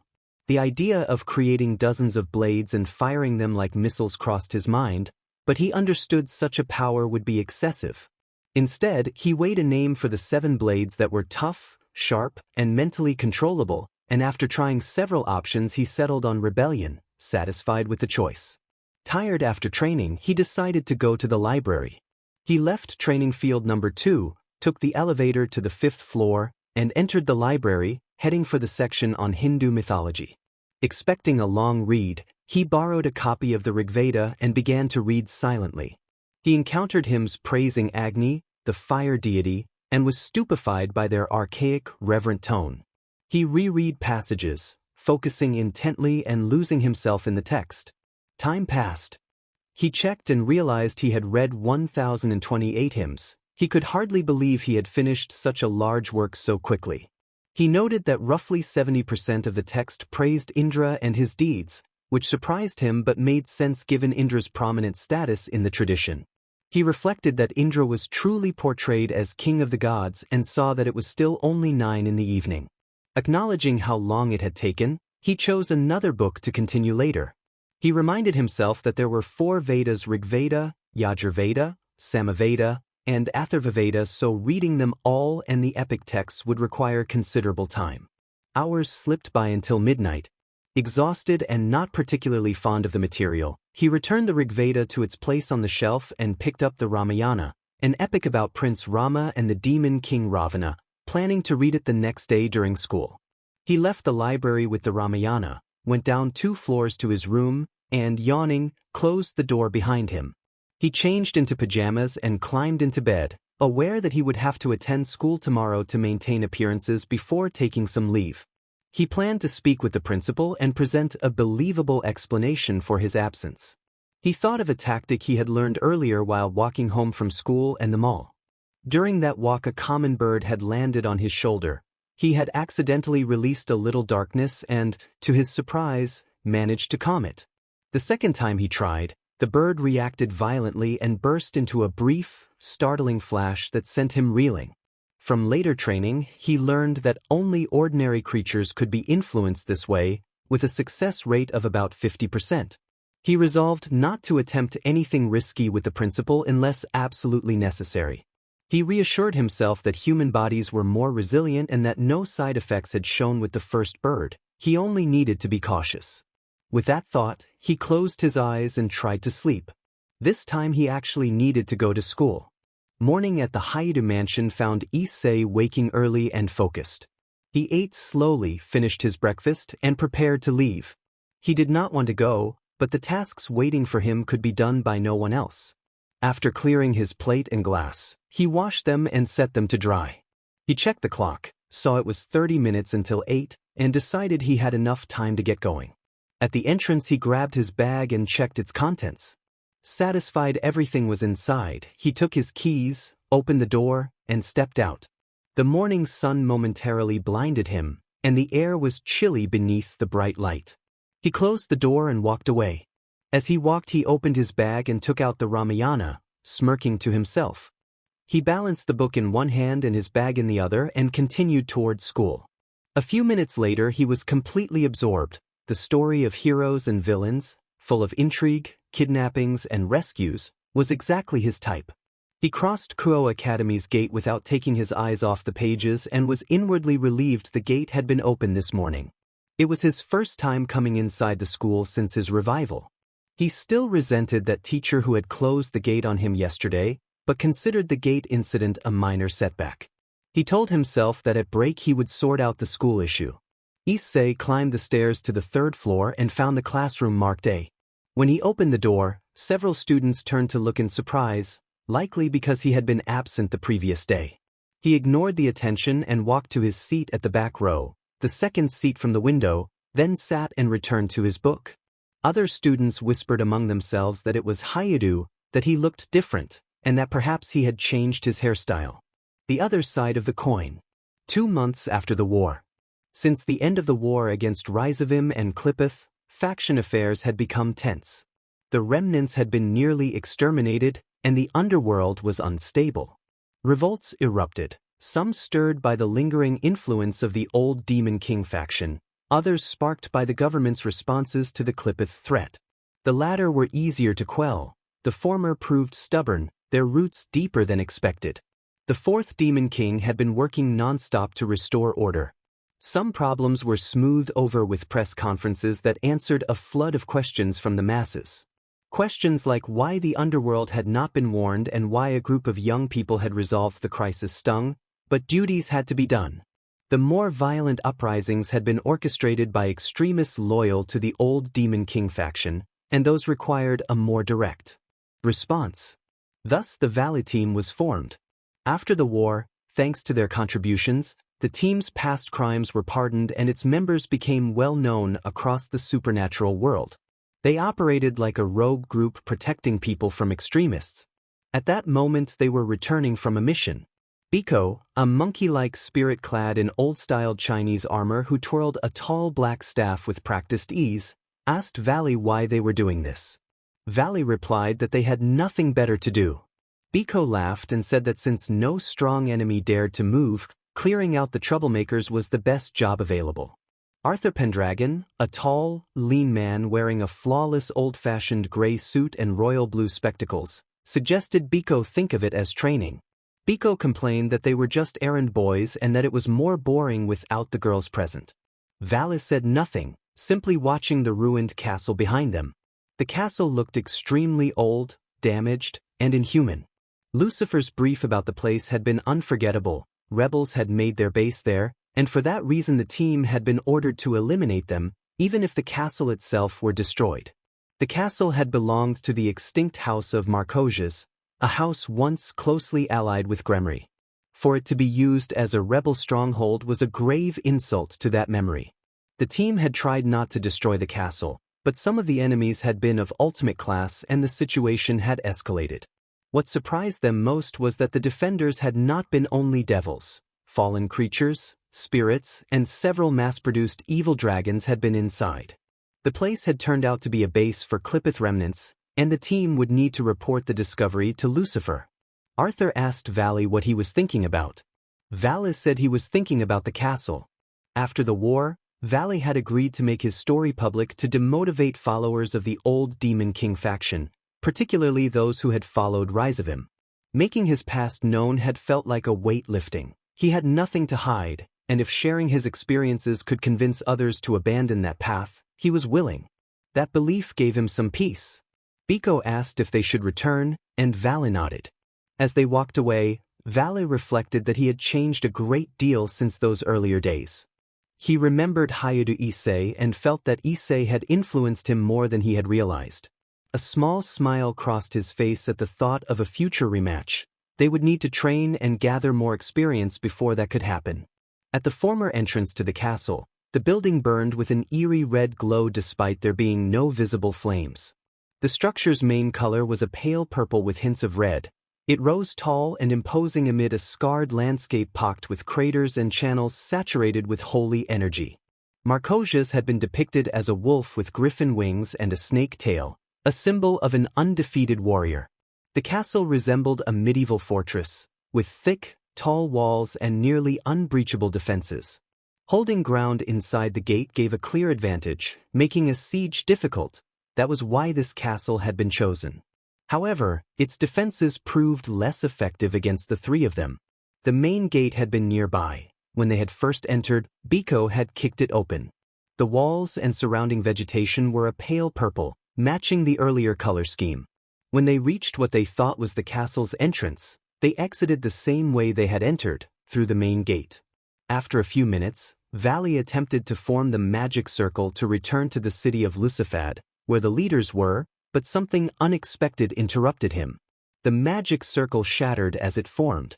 Realizing the dense ambient energy made forming the circle impossible, Valley stopped trying and looked at his two companions. Valley explained that the natural magic particles in the area prevented him from forming the circle quickly and suggested they move on. His magical strength was suited to battle, not delicate rituals. Biko complained that if LeFay were with them they would not have this problem. He was irritated. Both female members had left the team, and Arthur said LeFay had been summoned back by the Pendragon House for reasons unknown. Arthur expressed regret that his sister was not present. Biko mentally noted Arthur's obvious attachment to his sister. Biko asked Valley if he knew why Kuroka had left, turning toward his leader with his hands crossed behind his head. Valley explained that Kuroka had chosen a different path to change herself and to impress the man she loved. Since her sister already knew the truth and the man held a high position, Kuroka had gone to ask a favor from the leader of the spirit realm. Because she was a Nikosho, an almost extinct cat spirit species, she had been offered the position of ambassador. Valley and Biko both nodded. Biko commented enviously that Sekirudii was lucky to inspire Kuroka's change so she could stay at his side, noting that the man already had many attractive companions. Valley's divine dividing materialized on his back, surprising all three of them. Before he could ask why, he felt something and turned sharply to look at a patch of empty land. Valley called Albion's name in shock. Albion's presence answered in Valley's mind, confirming that the malicious energy and familiar feelings suggested the Juggernaut drive might have been involved. A blue light shone from the wings. The spirit of Albion manifested within Valley. Arthur and Biko's eyes widened. Valley was most affected and thought angrily about Issei. Valley felt a brotherly bond with his rival after all they had endured together, but before he could act, Albion cried out in his mind that the energy had vanished. The three men registered the shock. The three looked confused. Vala demanded clarification but then experienced the same sudden absence of energy himself.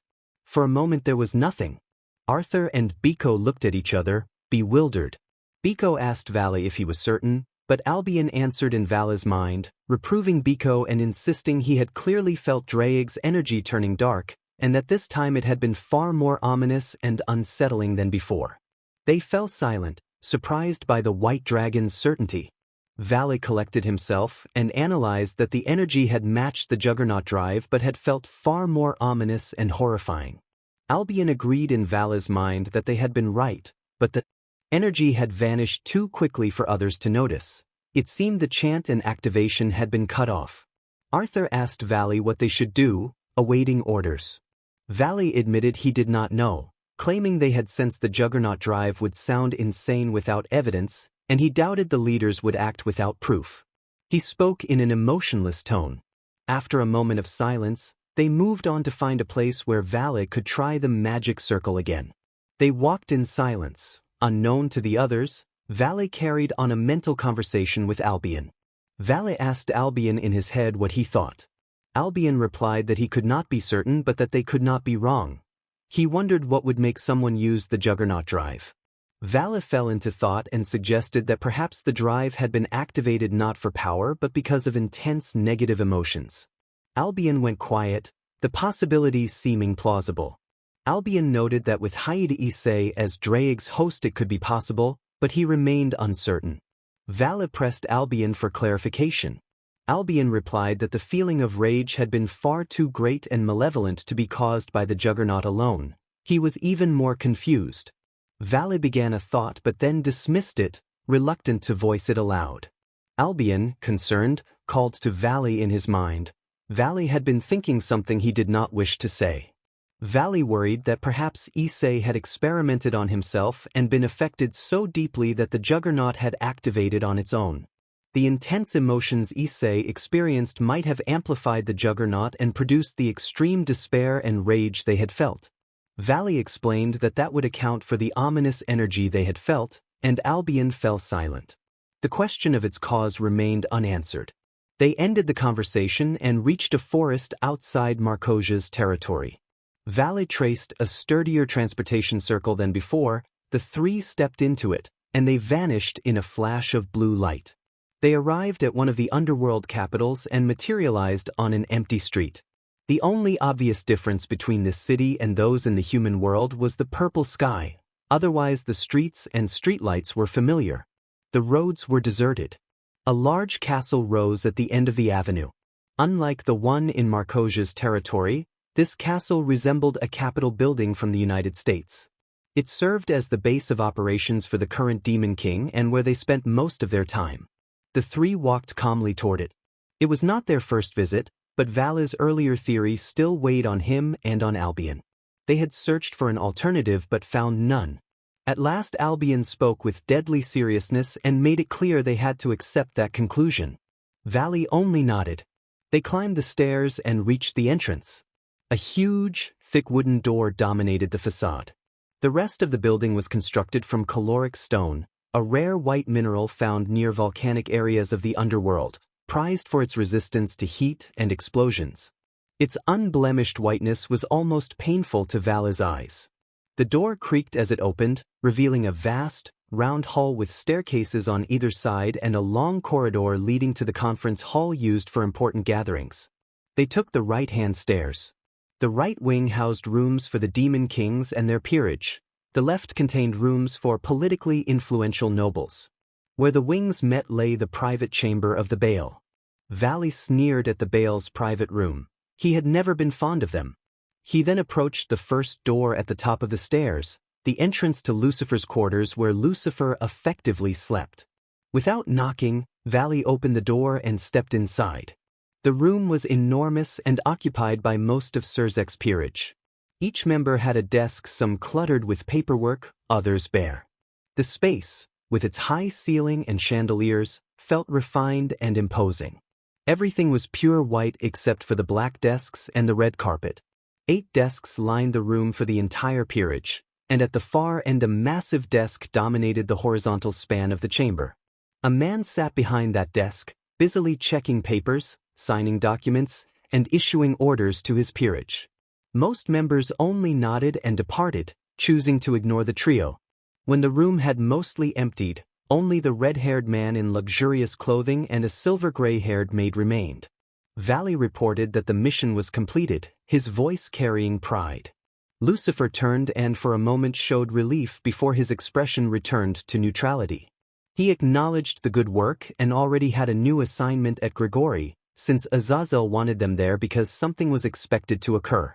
Valley hesitated over whether to mention the energy they had sensed. Albion mentally urged him, giving him the push he needed. Valley said that he had detected the energy signature of Hayato Issei's juggernaut drive during the mission and suggested they check on him.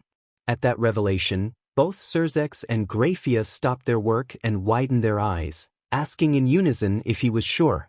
Valley insisted he would not mistake something like that.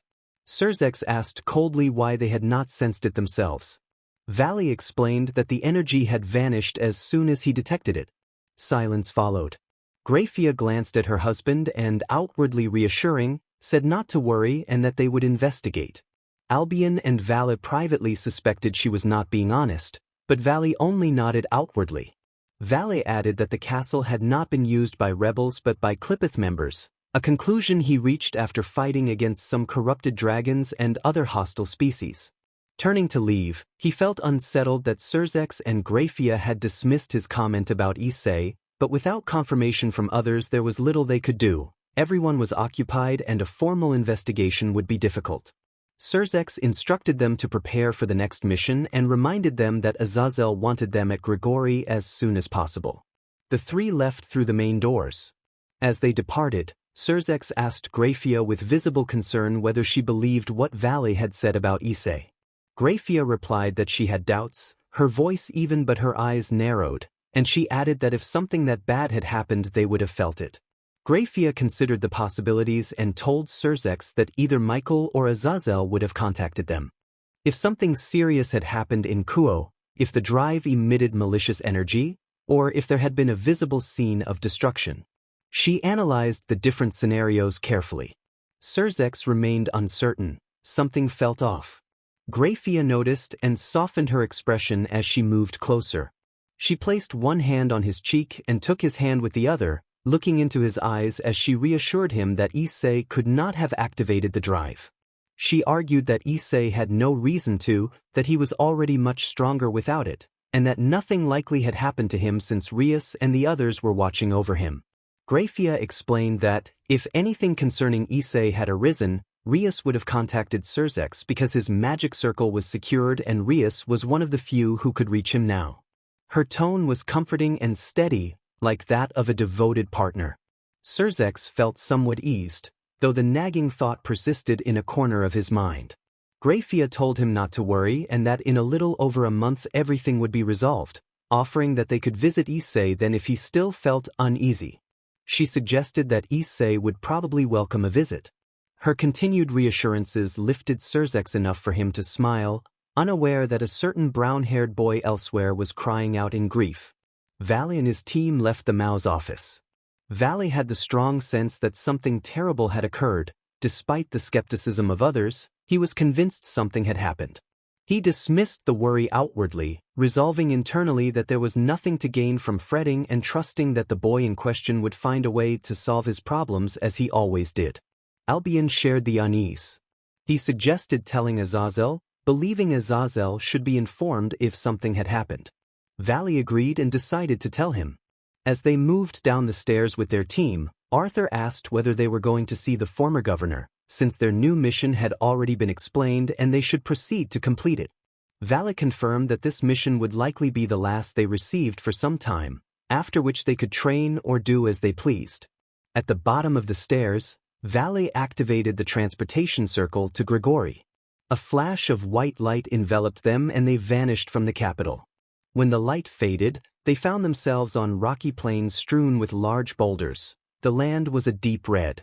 Biko complained loudly about Grigori's ominous locations, noting they had arrived as close as one could come without cadre permission.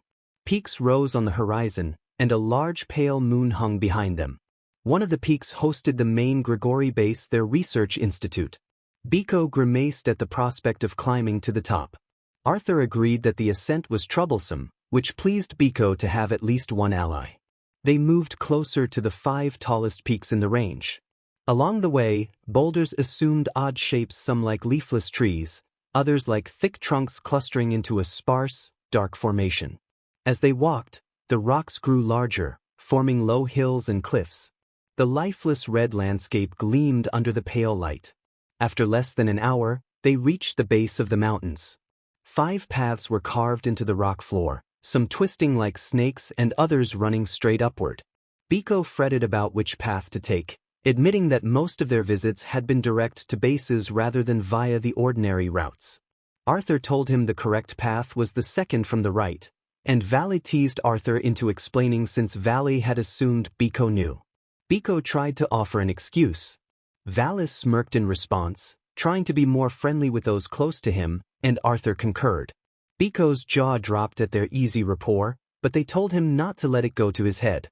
His expression fell into defeat, and even Albion, riding inside Divine Dividing, smirked. Seeing Biko's defeat, Valley and Arthur allowed small smiles. Then they began the climb along the path Arthur had indicated. Compared to the others, this path was not as tricky to walk. Much of the road was a straight line. After 20 minutes they reached the peak of the mountain. At the very top, a massive black building blocked much of the moonlight. Valley noticed something different about the place, and Albion completed the observation by mentally telling Valley that the moon was new. Biko and Arthur stiffened. They had not noticed the creation of a new moon, having spent most of their time in the human world or the underworld where the regular sun and moon were familiar. Arthur calmly observed that there had been no moon here before. Biko reacted with incredulity and shouted that they had actually built a moon. Unable to believe the feat, Valley explained that the project was likely the work of Sahariel, who had represented the moon while he was still in the heavens and still held dominion over it.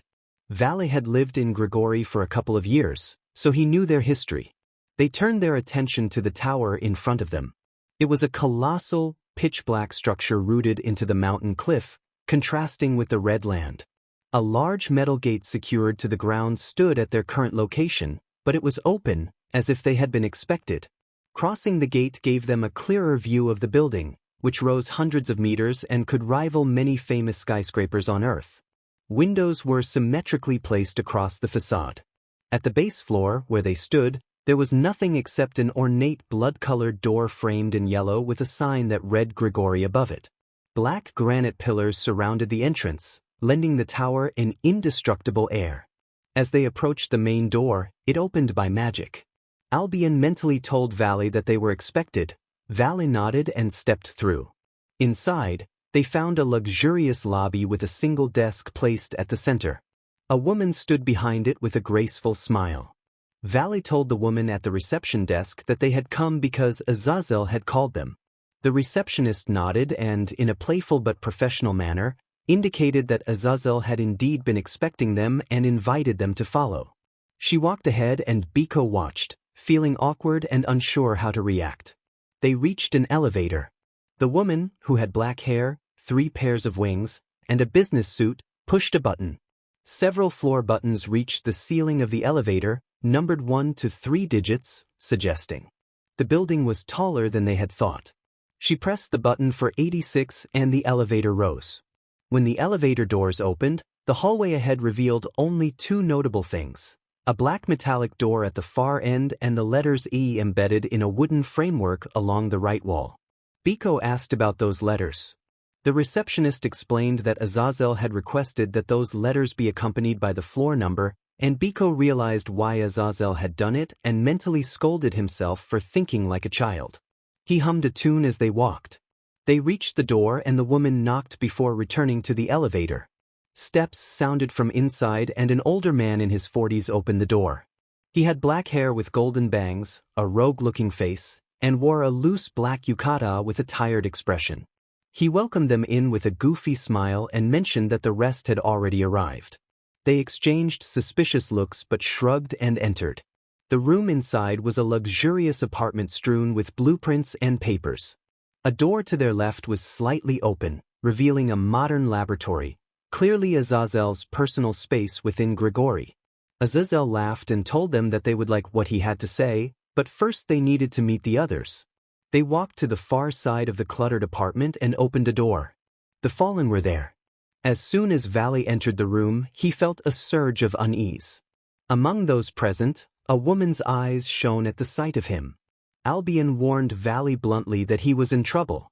The woman shot up from the couch and rushed toward him, calling Valley by name, and Valley could only respond by calling her name as she collided with him. The woman, Lavinia, had long, flowing blonde hair and sapphire blue eyes. She appeared to wear standard magician robes with a hood, yet she was undeniably beautiful in every sense.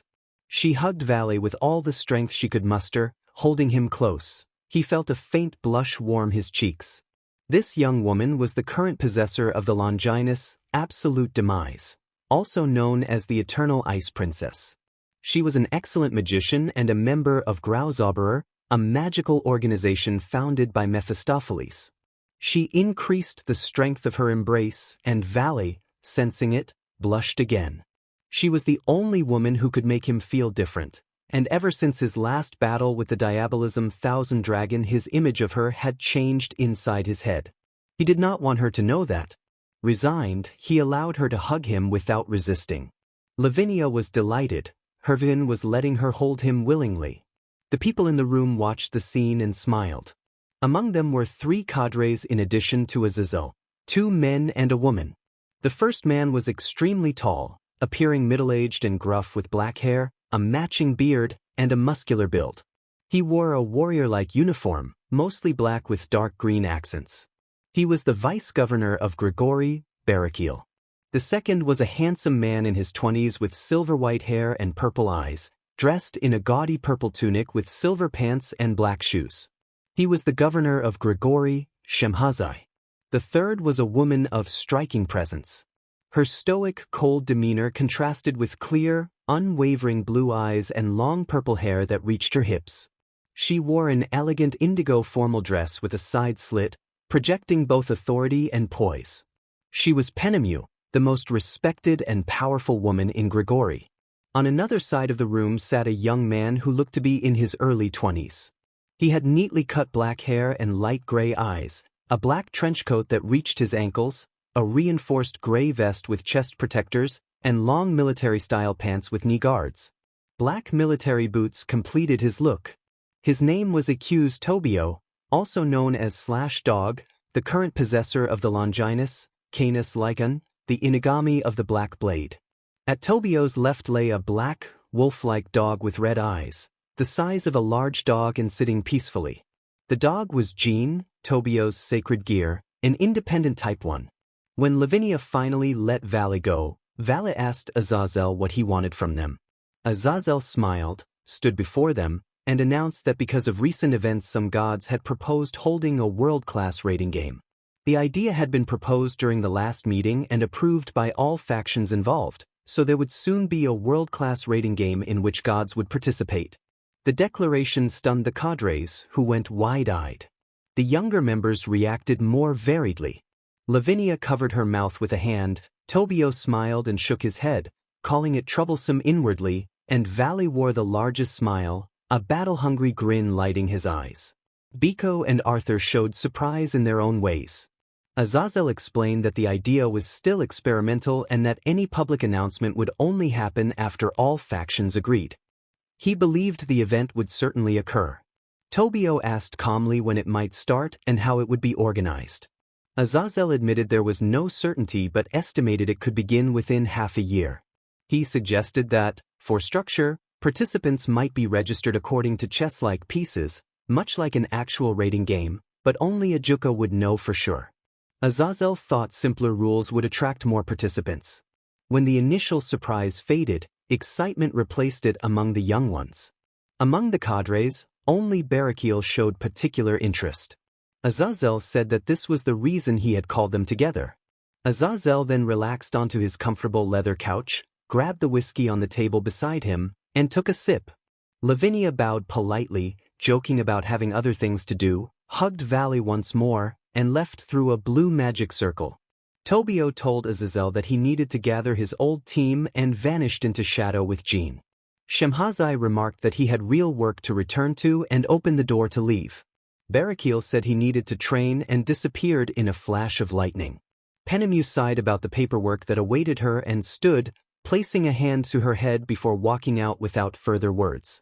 Azazel remained seated on his couch, drinking his whiskey. He looked at the three young men before him. Azazel stirred his whiskey and asked what they planned to do. Vale answered that they would search for more teammates and train, then turned to his friends and explained that they needed to grow stronger. He told Biko to go to Mount Huagua, to try to find and persuade the others. Biko nodded as he mentally prepared himself for what was coming. Vale instructed Arthur to return to the House of Pendragon because they would need Lu Fei. Arthur brightened at the thought of seeing his little sister and seemed eager for the visit. Arthur added that he would remain at Grigori to train for a while and would contact them afterward. Without wasting time, Vale and Arthur left to begin their missions. Albion remembered to mention Draig and nodded in acknowledgement. Vale then reported that during his last mission he had sensed the juggernaut drive energy of Hayudu Issei and suggested that Azazel investigate. Azazel was so surprised that he nearly spat his whiskey, but he quickly calmed and listed reasons why that could not be. He pointed out that such energy would have been felt by them, that vigilance in Kuo was constant, and that Issei was with his companions. If anything had happened, they would have contacted the Alliance immediately. In Azazel's thoughts, that much malicious energy and emotion would have been detected even from a distance. The girls and his friends were watching over Issei, and in the worst-case scenario news of a catastrophe would have reached them hours ago. Those considerations occupied him until he noticed the silver-haired boy had already left. Azazel sighed over the pile of work that had accumulated, complaining that he could not focus on his projects and that even his magic circle felt blocked. He downed his whiskey and tried to shrug it off with a nervous laugh at the thought of what someone might think of his voicemail, unaware that his assessment of Issei would soon be proven wrong. Scene: Aincrad, after the ritual. Shifuyu felt a heavy burden lift from her shoulders now that Issei had survived the ritual. She asked her older brother what he thought could have driven him to perform such a dangerous act. Kakashi said he had suspicions but that only Issei himself could explain. He observed that Issei seemed to have fallen into a depression and suggested that they give him space so he could overcome his fears and move on. Kakashi then asked Shifuyu a pointed question about what could cause someone in Issei's position to release such dense negative emotion. Shifuyu thought through possibilities and, at first, tried to dismiss a disturbing scenario. Then she realized it could be true. Respected families and members of the church could have betrayed him.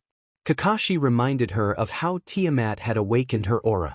Shifuyu recalled that Tiamat had loved Draig and that witnessing him being sealed had thrown her emotions into turmoil, which had caused her to awaken her aura. The memory troubled her. Kakashi added that Draig had told him he had awakened an aura that combined aspects of dream, infinity, and domination. Draig had also mentioned that his flame was changing depending on its use, but he had assured Kakashi that he was all right. Shifuyu asked if they should inform the others. Kakashi said they would tell them soon enough and that they should call everyone to report the matter as urgent. He suggested they participate in Azazel's Cup as Team Infinite. The idea appealed to Shifuyu's battle instincts, and she admitted she was looking forward to a good fight. The siblings shared a fondness for combat and for protecting family. Kakashi urged Shifuyu to prepare to seek justice for those who had hurt Issei so badly.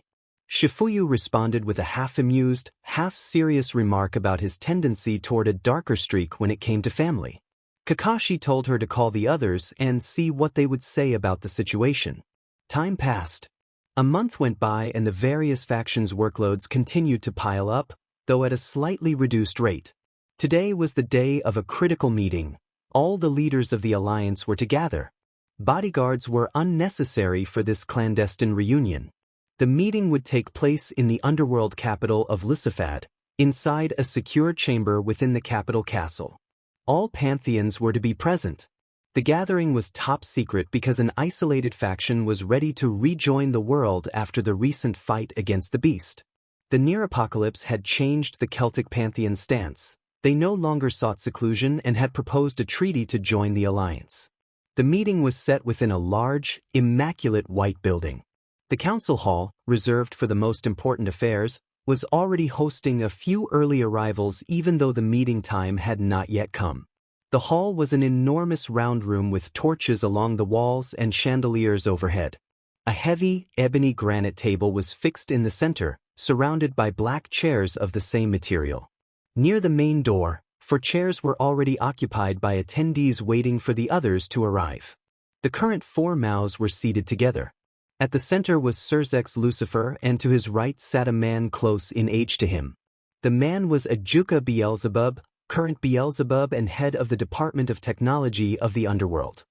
He appeared to be in his mid-20s, with light blue eyes and green hair slicked back, and he carried a mysterious aura of power and secrecy as he calmly spoke with Surzek.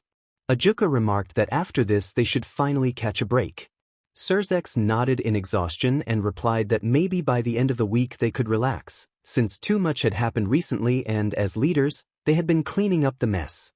He sighed, hoping the week would pass quickly, and silently wished for Friday to come. Ajuka agreed and noted that anything needed for the world-class rating game should be completed as soon as possible, especially with rumors already spreading about the game. He furrowed his brow at the mention of the game. He was excited, but aware there was still much to do. Surzek asked his best friend if he was worried about anything, since Ajuka had always been in the capital and had not returned home. Ajuka dismissed the concern, explaining that he had capable subordinates stationed at his laboratory who handled calls directed to him. He was confident they would resolve any problems and inform him only after finishing the remaining work, because he had specifically instructed them not to bother him unless it was necessary. Surzek remembered something that made him uneasy and sighed again. He told Ajuka that a month ago Vale had claimed to have felt the aura of the Juggernaut drive of Issei. Ajuka widened his eyes in surprise and reacted with anxiety at the possibility, though Surzek admitted he knew it seemed impossible and that the thought still nagged at him. After their conversation, the woman on their left spoke up, clearly having heard them. She reassured Surzek that there was no need to worry because Rias and the others were there and would handle things. She brought bubbly energy to the room and a cheerful presence that lifted the mood. Her professional attire and upbeat manner made her a welcome companion.